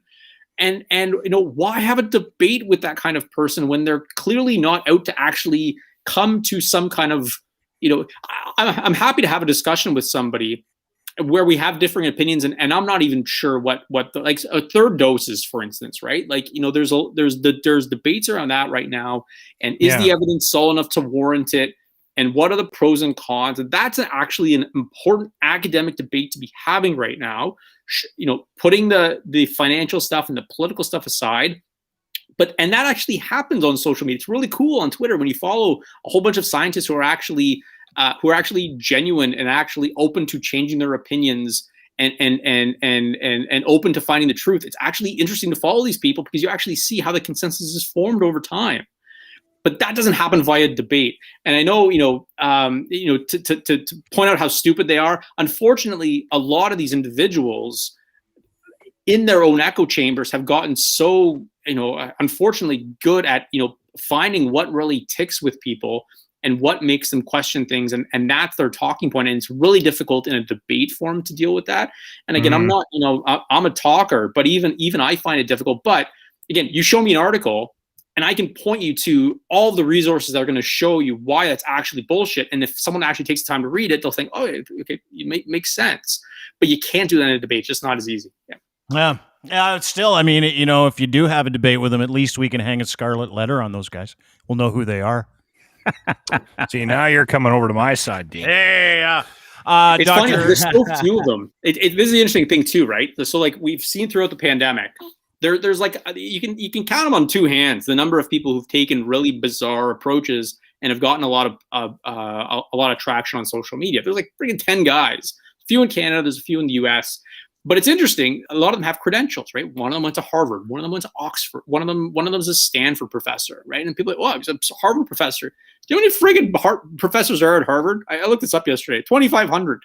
2,500. So we're gonna like one dude who, you look at his Twitter account, and he's getting some wild opinions. But just because you went again, it's a fallacy of the argument to authority, right? Just because someone has credentials does not necessarily mean it's the quality of their evidence. But I would argue that those individuals who have actually done more harm than anybody during this pandemic, right? Because it's one thing for a guy with a tinfoil hat to say, oh, COVID's not real. It's easy to discount that, right?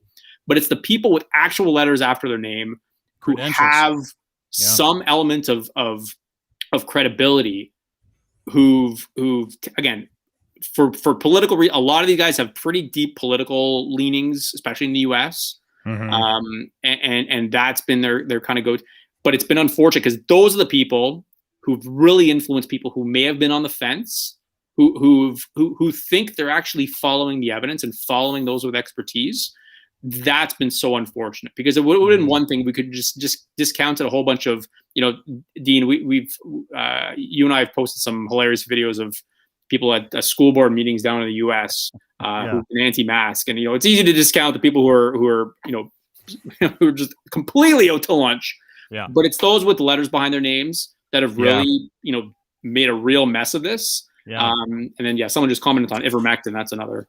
Yeah. I was going to say. I mean, I've heard a lot of those guys. I've heard a lot of those guys singing about ivermectin, and I've been putting that on crackers for months now. Really enjoy it, and I don't get worms. One thing to the unvaccinated, really quick, and I know this is something we can't forget. If you are unvaccinated, despite the fact that, yeah, we're fairly disappointed in your decision. And you die, we're not going to be upset. Is that what you were going to say? Oh, no. If you have Locke's symptoms, not going to cry. if you have symptoms, you still need to get tested, because what all of us worry about, who are trying to kind of navigate how do we encourage people to get vaccinated without making them feel so excluded from this process that they're embarrassed to get tested. They did it themselves, dude. No. But we I know. But we also don't want them waiting till they get deathly ill, because then they're still taking up an ICU bed. So yeah, that's true. Right. We do want them to get tested if you have symptoms. The person at the assessment center is not gonna roll their eyes at you for not having been vaccinated and still getting symptoms. I had a patient yesterday. I've asked them and pleaded with them countless times during this pandemic to get vaccinated. Lo and behold, it's COVID yesterday. Okay, and even me, we're not. There was no "I told you so" in that conversation at all. Right? I thought it. I didn't say it, right? So there's no, that's not going to happen. Killed you not to say it, eh? You got it was on the tip of your tongue. You're like, I told. It took a while, but no. Truthfully, you got to get tested. Yeah. For those who are actually positive, who have risk factor, there's some evidence for there's an antidepressant actually. It's called fluvoxamine. They've studied this now. For as much play as ivermectin was getting, this stuff actually does appear. This fluvoxamine. There does appear to be some fairly good evidence for it in treating kind of early COVID with symptoms. So that's an option. So that's, again, we don't want people waiting because of worried about how the healthcare system is going to treat them as someone who's unvaccinated. Realistically, as much as we do encourage you to get vaccinated and are pleading with you to get vaccinated, you still do need healthcare when you're treated, and we do want you to know when you're positive, right? Because we don't want it to be spread, right, by those who are unvaccinated, because they're hanging out in groups who are even higher risk for spreading this. So getting tested is our number 2 tool of containing this behind vaccines. Appreciate you, Doc, as always. Dr. Mario Elia, the family physician out of London, Ontario. He teaches other people how to be family physicians. He actually cares about people, unlike the three of us. So thank you for doing this. At SuperMarioElia on Twitter. On Twitter is where you can find him. Beautiful baby, by the way. Congratulations for making it through that whole thing without She's a champ. Hour and a half, eh? Yeah, no, she's awesome. Look at that. I do have some parenting advice, and I have a 22 and a 24-year-old, so I feel like I've been there, I've done the dance, and I can pass on information that will be valuable to you. Now, there were very few occasions, but there were a couple of times that the mom left me in charge of the children, and when mom left, for whatever reason, the kids felt the need to cry incessantly. Now, you're kidding. I'm just looking around to make sure that the wife isn't here, because she doesn't know about this tip that I give people all the time. But if they are crying and you can't get them to stop, Doc, hang them upside down for just a second. Maybe 10. Stupid. Don't do it. And then get them back. It shocks them, and they forget why they were crying. There's a parenting advice from Locke 101. Good Lord. Positive Mike's like, don't take Locke's advice, run. Agreed. Doc, that'll work. Try it. And videotape it. When you give vaccines, there's actually a video on YouTube. If you Google like vaccinating kids and crying and shaking bums or something like that. So if you actually put the kid in a position where, here, I'll show you here. Oh, this would be good. I love it. On. We got. Or if you put him in a position, a real baby prop here. Yeah, it's a real baby prop. Where you have them like this. Yeah. And you basically just have them shake their bum underneath here. Yeah. Any crying baby, like just like that. They'll stop after their vaccines. They'll stop in like 2 seconds. It's pretty amazing. Can we do that to Locke in adult size? By the way, I would like to see that. Shake your bum upside down. I can't condone. It works, man. It worked like a charm. So stupid. No, don't do it. Don't hold your kids upside down if they're crying. Doc, thanks for doing this. I'll let you get back to you taking care of your baby. Thanks, brother. I'm gonna take care. Thanks, I Doctor. love him. He's great. Isn't he fucking great? Yeah. Yeah, What a great guy. Fantastic. Yeah. What a All right. great guy. And Had a a lot baby of in his arms the whole time. Yeah. Oh, someone's like, kid violence lock returns.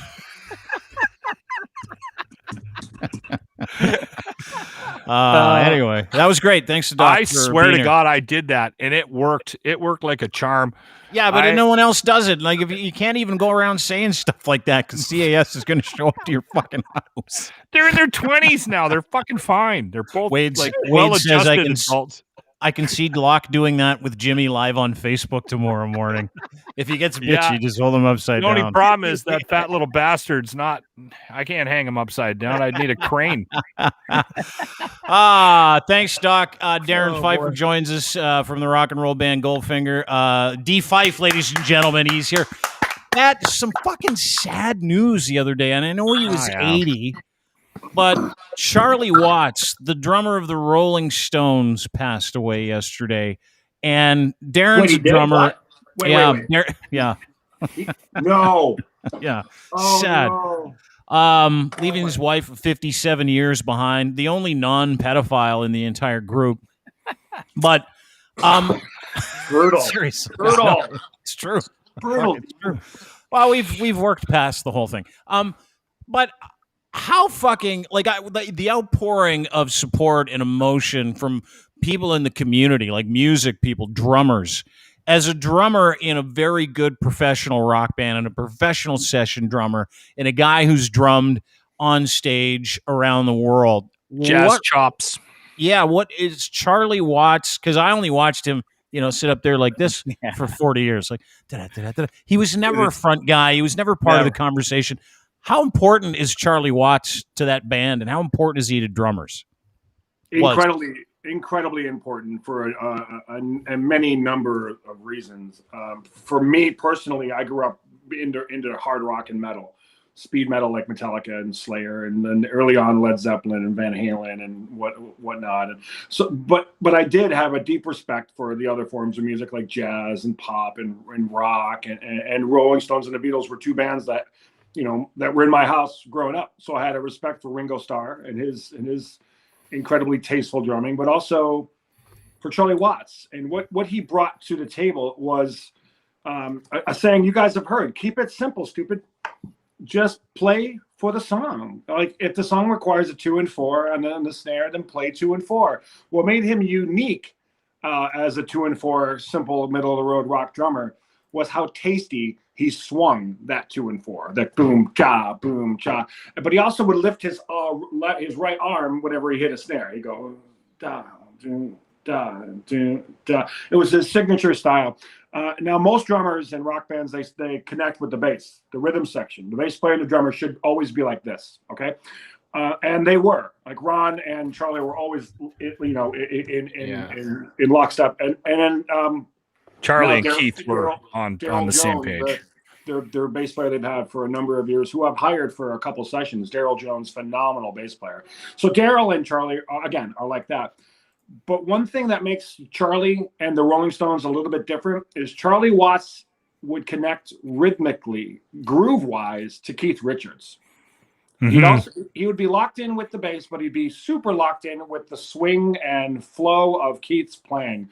And we know how brilliant Keith is. So that really set the Rolling Stones apart, but more importantly, it set Charlie Watts apart. Keep it simple. He just laid it down real simple, real neat. If he did fills, they were appropriate for the song. And he looked like he had a lot of fun playing, which he in interviews said he did.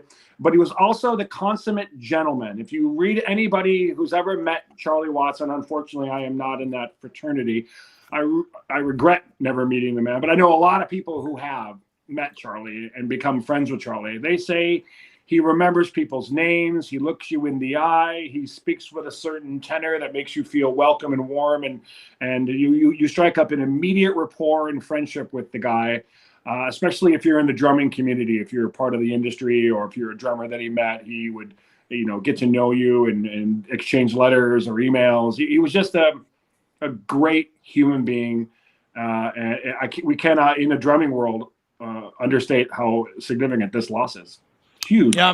They fought to get him too. Like when they started out, they had a couple of guys at the beginning. And Darren, this is something that somebody asked me the other day. Are there any recordings with the two previous drummers to Charlie? Because I don't think there was. Did they go into the studio with that second guy?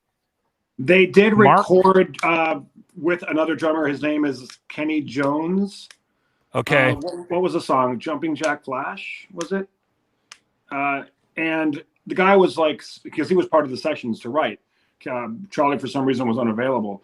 And he called Charlie and said, "Hey, I'm so sorry that they're using my tracks. This isn't me. I don't really care. I don't want to take your job away from you."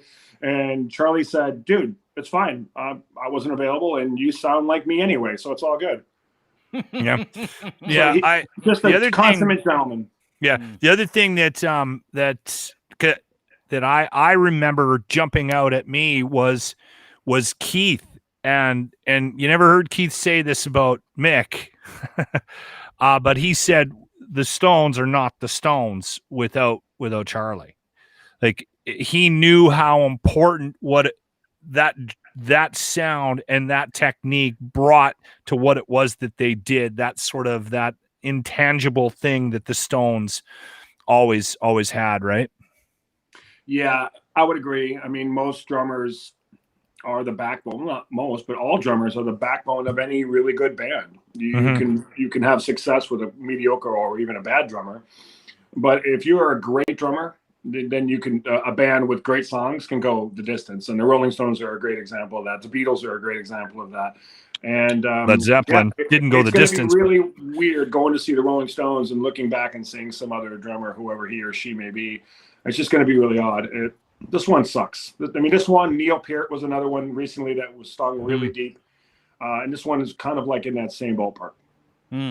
Yeah, that's a great point. Losing Neil Peart, who is widely regarded as maybe the best drummer ever. And Charlie Watts, he was in Rush. I mean, he didn't really have a lot to say, right? But I don't disagree. Question, because I saw. I'll put up this Keith Richards post, his tribute to Charlie, which made me wonder if the Stones will ever play again. I think and the reason why I wonder is because of the actual post, and we just assume that the Stones would play forever, right? But Keith put this picture up on his social feed today. I had no idea Keith Richards is on fucking social media, but he is. Put a close sign on Charlie's drum kit, right? Yeah. Like, I don't think Keith wants to go out without him. I don't. What do you think, D? You think the Stones are finished now? Do you think Keith is done? Is that what that says? It feels like it. I think that they're going to go on without him. They have to. There's a lot of tickets sold for this. What's it called? I forgot the name of the tour, but there's tickets sold. The 50th, right? I can't remember. It's called something. The tour has a branded name. I forgot what it's called, but they kind of have to go out. I mean, promoters are like, "Oh, this sucks. You know, he's dead." Well, Mick will make them. I mean, the Mick, and then also their lawyers and their team of managers. And Mick. Yeah. Mick has got like 14 wives he's still paying for. Well, he's got 28 illegitimate kids too. Like he's got to pay for it. Yeah. No filter tour. No filter. That's what it's called. Yeah. Is that what it's called? Bondzee? Yeah. Wow. I can't imagine they're going to shut it down. They might delay the dates. They might push them, slide them on the calendar a little bit, but just to give people time to mourn. But they have to play in Charlie's honor, and Charlie would want them to play. Like if he was around, he'd be like, "Guys, yeah, you got to do this. Like, what are you doing? Like, so I'm honored that you're thinking about shutting it down, but like, come on, there's fans out there that have never seen the Rolling Stones. What are you doing?" Who plays drums? You know, the Rolling Stones are important to Canada. They showed up and played. Didn't they play SARS Stock or SARS Fest? Yeah, they played SARS Stock a couple of years over a decade ago now, right? I don't want to see it. I don't want to see it, but I get Keith. I understand Keith's connection to Charlie and what the two of them had. I mean, I've felt it for years. There's something there, right? Like Keith, and I'm not a very technical musician. I've always been a feel guy.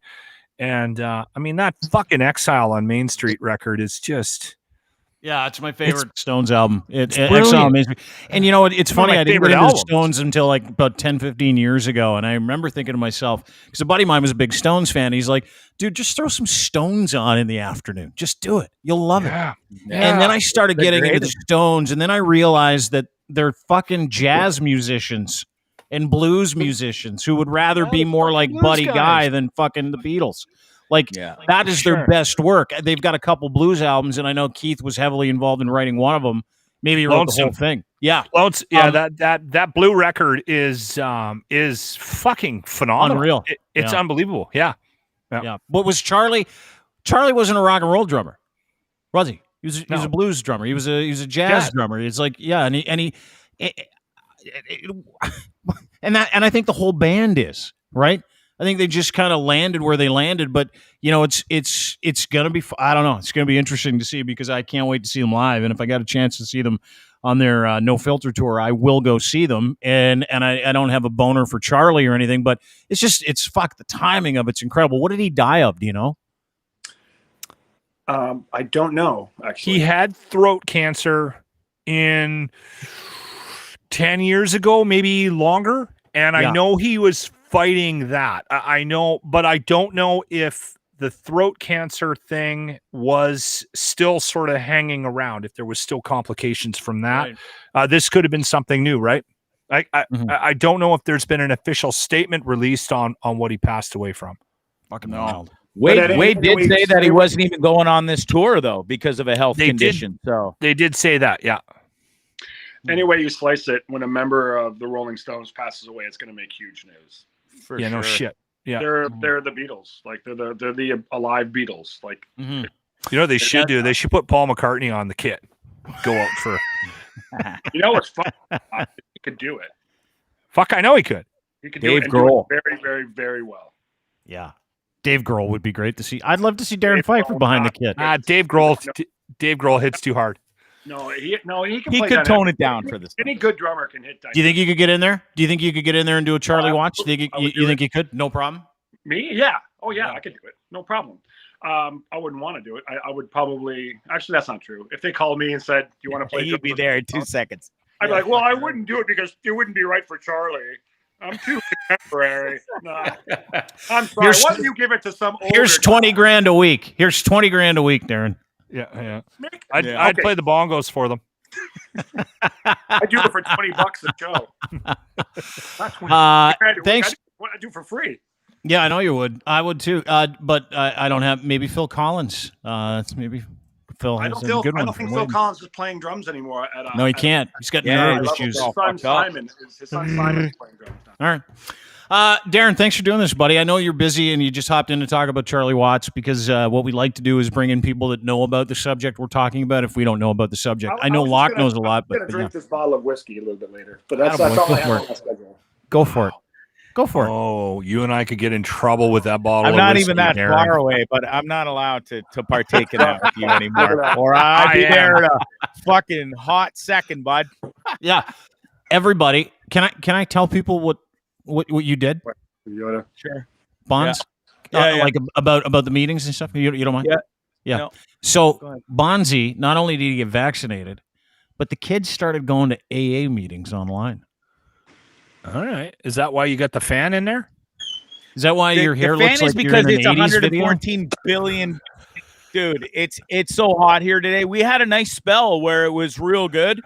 But now we're in excessive heat warning again. And I'm sorry, I've got 2 fans going on me, plus the air conditioning. It's hot as a mofo here today. Hang on. I want to get to you in a second. Darren, are you taking a dump while you talk to us? Because I'll let you go.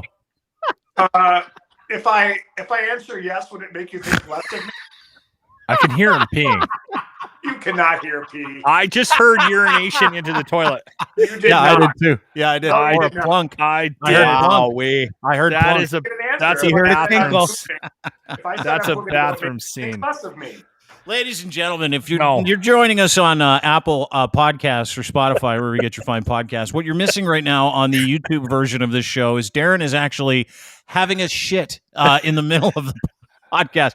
I was on the serious phone with conversation. Dean the other The night, Bonds and he are going took a to shit. AA. Dean took a shit while I was on the phone with him the other night. Yes, Thanks but for don't shitting all over criticize my me. AA. And I didn't know until he flushed.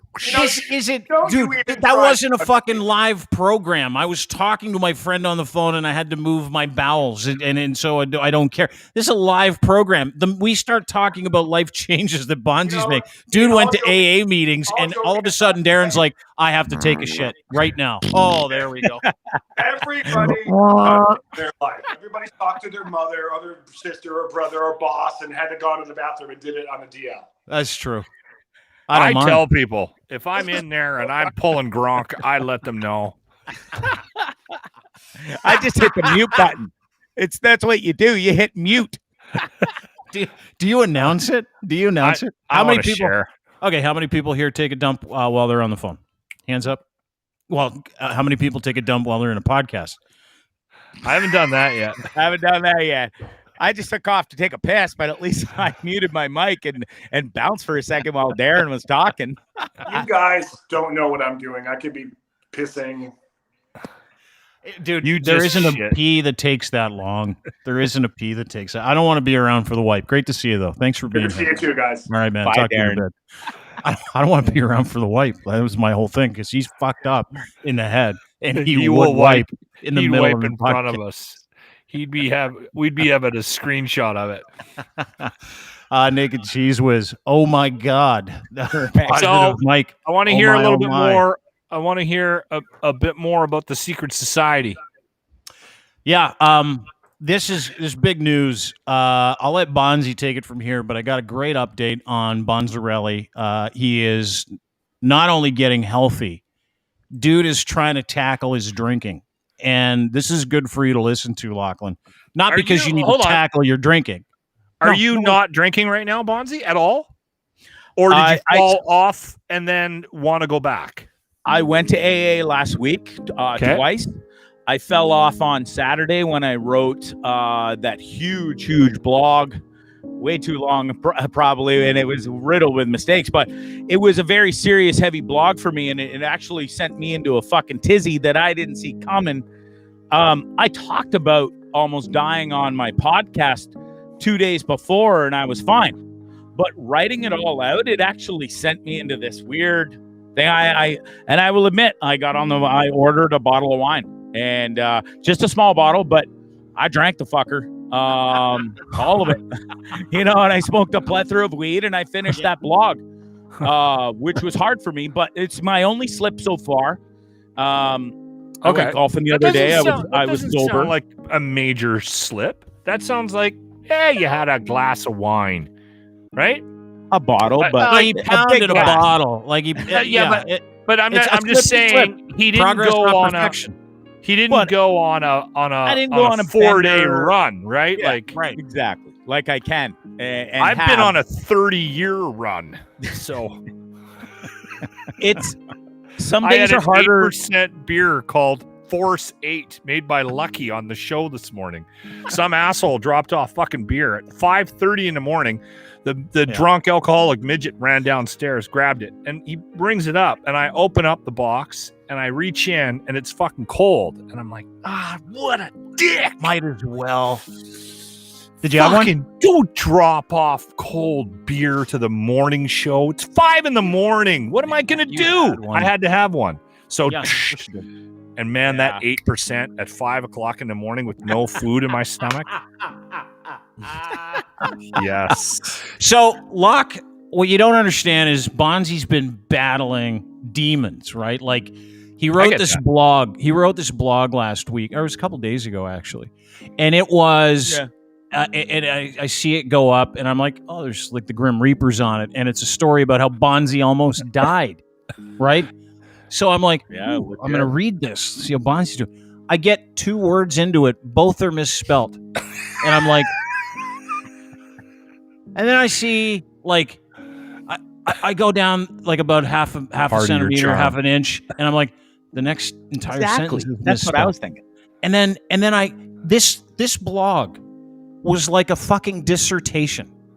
It was 400,000 words long with a million indiscriminate pictures of bugs, him almost dying in Guatemala, And so I'm like, there's no way we can put this up. Like, I know I'm not a real spelling hawk, but like it was so bad. It was bad. I was like, I took it down. I'm like, I worked on it for an hour to the point you never work on something like you see something in front of you, start working on it, and then you're like, what the fuck am I thinking? Why even bother? Like, this is crazy. It's going to take me forever. Yeah.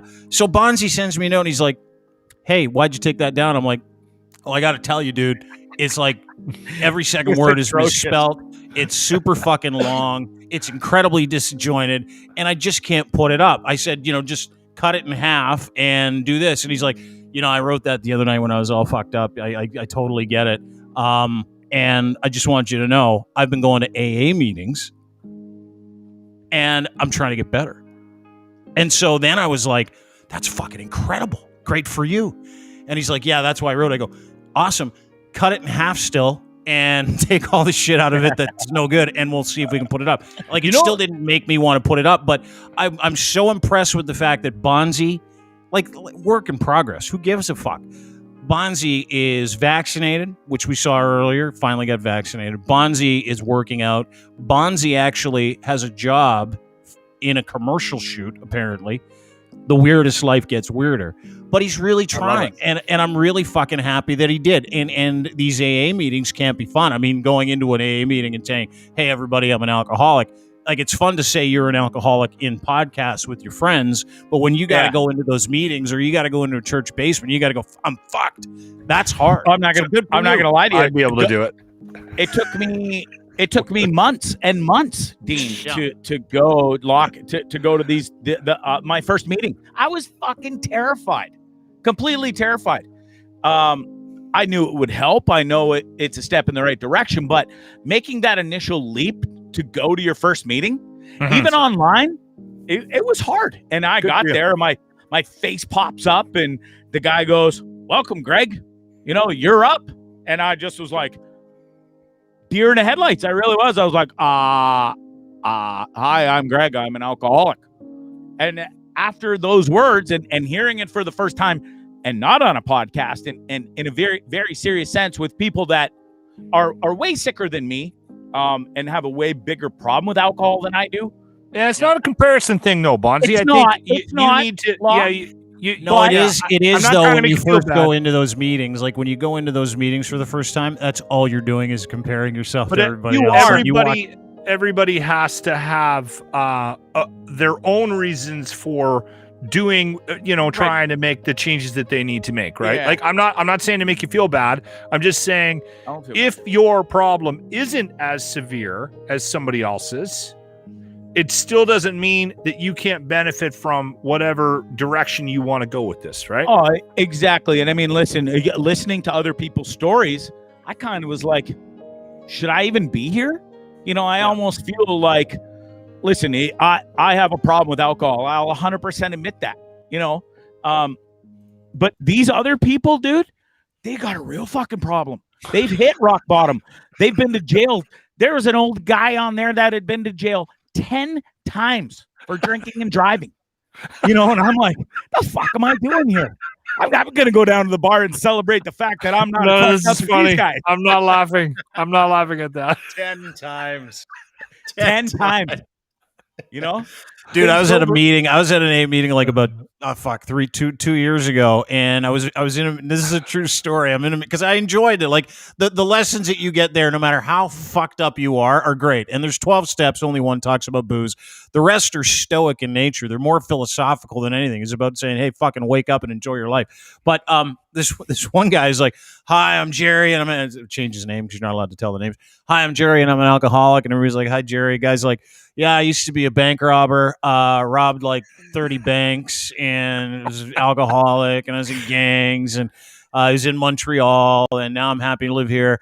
Happy as everybody, been sober like 7 years." Whatever. It was just this really nice thing. And the very next guy, same age as this guy, he's like, "Hi, I'm Phil. My bank got robbed like 20 years ago, and I went into a severe depression, and it was that guy that robbed the bank." No way, dude. No.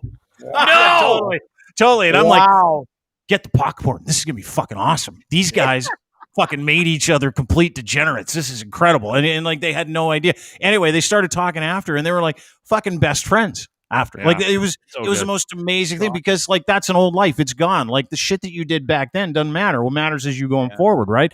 But like literally these meetings are and if you get to the point where you're like, hey, like me, where you're like, I benefited from it, these lessons about controlling what you can control and not worrying about anything else and let people be people, live and let live, all that other shit. Remember when, lessons, traditions, like they're baked into my head, right? But like I watch guys like you or other people that are like, hey, fuck, I've got a problem.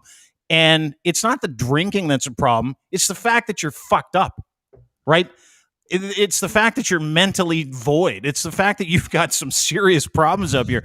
But that's where it starts because when you want to figure that shit out, you got to remove the shit that holds you down or is in your way of actually thinking clearly, which is why that shit exists, right? Like it's why people fucking say, I need a fucking better way to live. Because listen, it's about manageable. And if your life is unmanageable, I would say 10 DUIs is fairly unmanageable, right? But I would also say if you're fucking miserable and you can't control your drinking, but it doesn't outwardly hurt anybody, including yourself or somebody else. And it's like this, not just about drinking, it's about drug use. I don't give a shit if someone does coke recreationally. Not for me, because I know what I'm like. So I've never done it. I know I had a problem drinking and I'm like, fuck, if I try coke, I'm going to be really crazy. So, you know, there are so exactly many. what happened to me. I did blow one night and I stayed up all night drinking and I already knew I had a problem. And this is in my 20s. I'm like, I already have a problem with alcohol. Right. And then I did blow and I'm like, wow, I better not do that. Right? You already thought you were a gold medalist. That one I'm going to avoid. Good for you, Locke. Good for you, Bondzee. My life. Yeah, that's same with it's me. bad. Yeah. So I've got a quick story about AA. Okay. So I've never been, probably an unnecessary statement. But we have these bets on the show all the time. So we do wagers. So the three of us do competitions. The most recent one was the Wii Olympics. During the Olympics, we played a Wii game every day and we kept track of who did what and the scores. Grant ended up winning, and the two losers now have to go, and this is going to mean nothing to you because you're not from Edmonton, but Jimmy and I have to go be funicular tour guides for a day. It's the stupid fucking elevator that they built in Edmonton. So Jimmy and I got to go sit in that all afternoon and just talk to people. So we're going to do that on September 3rd. We're turning it into a food bank drive. Anyway, the other thing that we do, and I think we're on our 14th round of the Celebrity Death Pool, we make picks every month.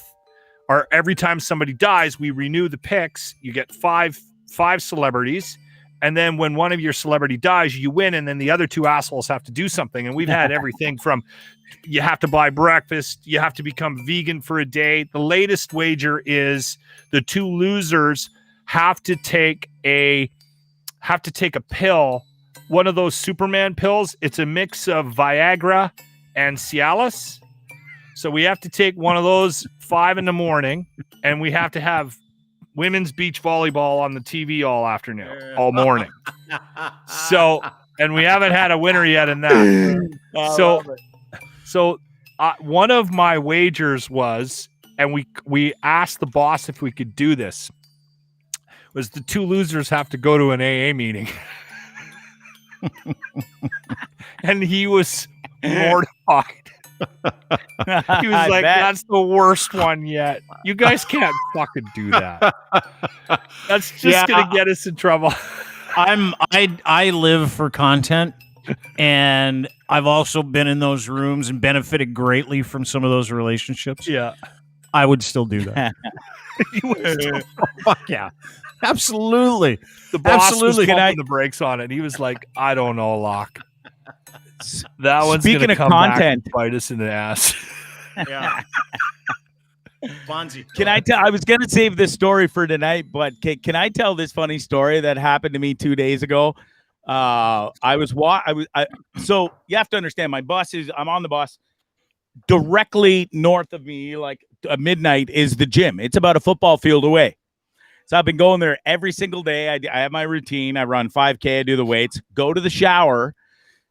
And then come back. Well, I always I save that for the bus. I always bring a set of clothes. Sure. You know, to come back because Wipe off the jizz. Yep. Well, I forgot my spare clothes.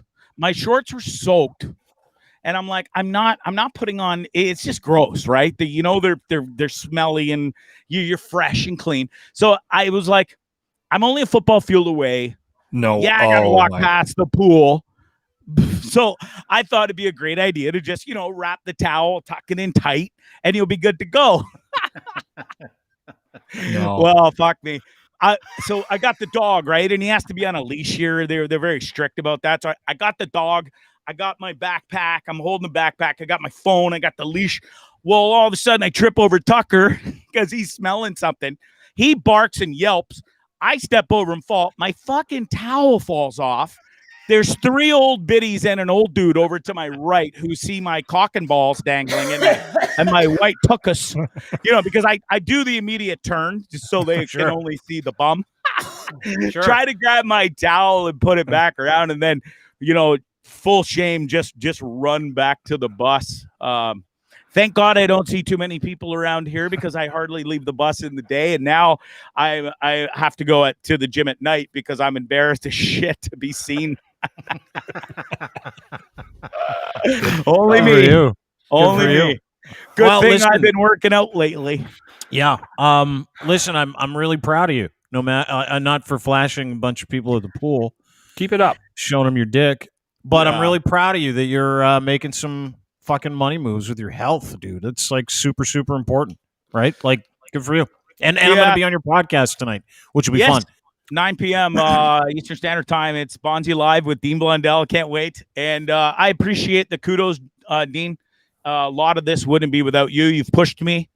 You've forced me to be better and more creative. Let's not get crazy with forcing you to be better. I don't force anybody to do anything. I'm just here to help. You're a good guy. You've definitely been a huge help. Maybe it was a wrong choice of words, but you have been very influential in helping me. And I don't recommend this to everybody to quit booze, to start running 5K every day, and to quit. I was a fast food junkie, dude. I didn't get to almost 200 pounds and being the biggest fat fuck I've ever been in my life without being that guy. And I quit all of it at once and changed my life. And it's not been easy.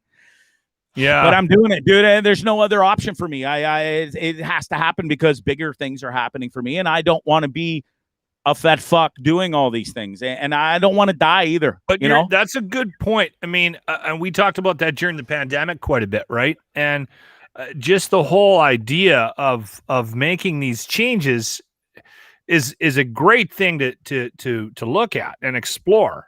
All of it is. If you want to fix your diet, if you want to get in shape, if you want to quit drinking, you want to quit smoking, want to cut back on your sugar, whatever it is well worth looking at. And everybody should explore these things to make yourself feel better, right?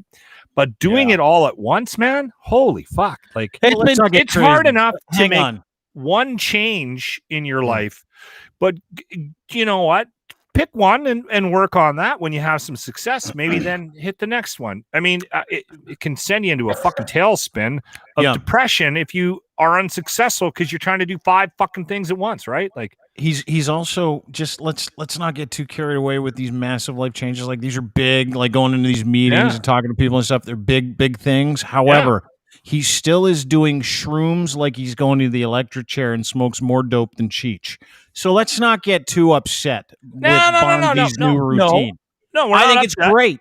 No, but I'm saying he still has some placebos available to him, right? Like, he's still got some, which is great. I do not do shrooms in the sense that James does, where he does 6 grams a weekend. I do to the point where you shit your pants on the couch. Yeah, good. I do 100 milligrams a day in a micro dose that has helped me tenfold. You smoking dope? Are you smoking weed at night? Listen, there's no joking about. I smoke more weed than Cheech. Yeah, totally. I love it. I love it. But it's better. And listen, it's someone asked me. Someone's like, "Hey, should I substitute dope for booze?" 100%. Hundo P. I know I'm not supposed to say that as someone who's been through the program or teaches spiritual joys, watching people master their minds, but Dude, if you're going to make a whatever decision, yeah, exactly. Big time. I wouldn't suggest Coke. Like a buddy of mine's like, he told me his girlfriend was an alcoholic. So he's like, so I gave her Coke instead to see what happens. He goes, now she just does Coke and drinks more. And I'm like, there you go. That is what. That's the what crash I saw. on Coke is way harder coming down than so booze is bad and it affects me, but add Coke and booze together, that crash is a nightmare, dude. Never had it. I've had hangovers where I've wanted to literally take a chainsaw to this part of my body right about here. I was so hungover. This is a fucking great story. So I go to Kansas City for the Jays ALCS championship. We're sitting right behind home plate. My agent, bunch of other guys that had private jets. We flew down there. We got wasted.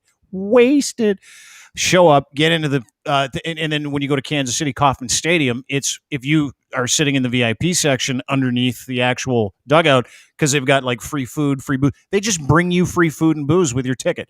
We didn't pay for our tickets, so the booze is free. So I don't remember like the last couple innings, and I kind of remember getting to the hotel. I woke up the next morning with a hangover that was so bad. I cried like a baby for the first 30 minutes of the morning, like this. I had a couple the front of my head, the front of my head wanted to pop off. Like it was like, and that was when I started asking questions. Like, I shouldn't feel this bad all the time. Yeah, I had a run with Jaeger bombs one night, and I woke up the next day. I had like 12 Jaeger bombs, and I remember thinking, I want to die.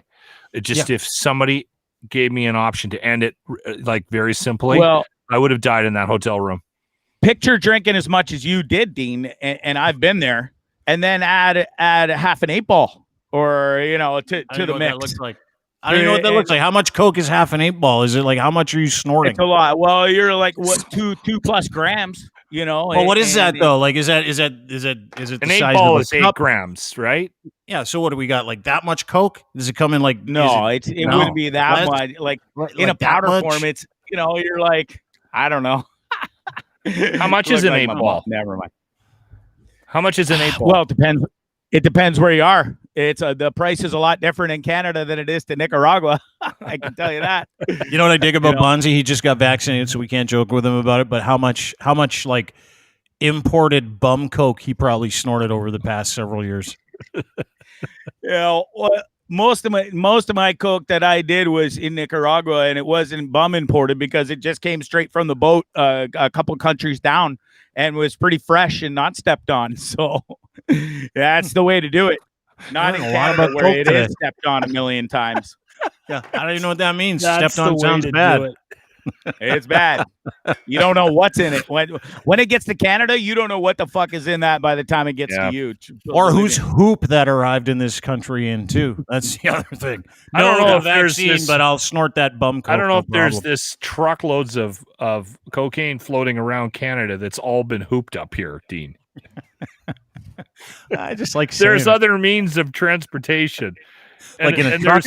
In a truck. That is one of them, Mock. Or a boat. I'm sure there's a couple of ounces out there that got here by a bum. There's but a couple. Not a lot. I don't know. I just like to think that that's how it all gets here, inside ass. That's a lot of bums. Yeah, it is, isn't it? I'm probably wrong, I guess. Listen, guys, it's been a couple of hours. I want to thank you both for being here. Bondzee, I'll be on your podcast tonight at 9:15. Is that correct? Bondzee, Tripping with Bondzee on YouTube. Don't be surprised if he doesn't show up, Bondzee. I'll be there. I'll be there. Dude, I've been honest. Kind of like your trip to Edmonton. Yeah, I need to also announce I won't be going to Edmonton because I've got a very important meeting on Monday that I cannot afford to miss. And so the Friends and Neighbors concert in Edmonton, if you were expecting me there, I won't be there. Together again, friends. Yes. Whatever. You've called that something different every fucking time we've talked about it. Well, and I'm upset because I talked to Rain and I talked to Danko, and I was really excited to see Our Lady Peace and Danko Jones. You were supposed to stay at my place. Yeah, I'm sure your wife's just piled. Hey, I'm back now. I can rush. Hey, Locke, if I can get a cheap flight, I'll come in Dean's place. Bondzee, I'm allowed. If you want to fucking come, no, you're not. You got to be 2 weeks, dude. Sorry. 2 weeks. Yeah, you're fucked. Listen, dude, if you want to come up, just let me know. I swear to God. I'll get a negative test. I fucking love OLP. Come on, let's go. I Mother Earth Our Lady Peace, Danko Jones. It's Sunday, and you can have Dean's ticket. We're in the VIP section, so if you want to fucking come up, you can stay. I'm gonna look into flights Stay as with a soon as I friend of get mine. off this podcast. Do it. I'm gonna do it. I would fucking love. Oh down. my god, I got to take Monday off. Bondzee's coming up. I might have to go on the old. I have to call a timeout on the AA shit if I'm going to be coming up to party. Gonna find some room for some blow. I'm not doing blow anymore. Bring some of that American Coke up here and put it in your asshole on the way. Yeah, that'd be a good idea. Hey, Mom, guess what? I already know you're not speaking with me, but I just got arrested for transporting cocaine in my ass up to Lachlan in my bumhole. Guys, thanks for doing this. Great to see you. That was fun, guys. Really fun. Lachlan Cross, 95.7 Cruise FM at Edmonton. He's the host of The Locker Room, named after him. Best way to do a show, named after you. At Lachlan Cross on Twitter. If you're in Edmonton, he does the morning show with Grant and my little buddy Jimmy. Wonderful group of guys. Maybe the best rock radio show in this country. Well, it is. I think there's two of them. I hope so. You would be the best. Yeah, I think it's the last one. Yeah, it is. It's like 4 rock stations. That's because radio's weird now. I had a conversation. It was like international. You see, it was International Radio Day the other day. Who cares? Last I hate week. that shit. Fucking annoying. Radio people are so annoying. Hey, It's listen, Bondzee, I just what's next? DM'd you my cell number. Instead of International Radio Day, you know what they're going to do next? International 8-Track Day, followed by International Record Day, followed by some other day that's an international day for shit that no one actually uses anymore. Hey, hopefully Sunday's hooping day, Bondzee. Let's hope. One can only hope. By the way, if you can get a flight to Calgary, if it's cheaper, I'll pick you up at the Calgary airport because we're in Calgary on Saturday and we're coming back Sunday. So that's an option as well, okay? Gotcha. Or fly into Edmonton on Sunday. The show starts at we need to be there by 5, but it starts at 3.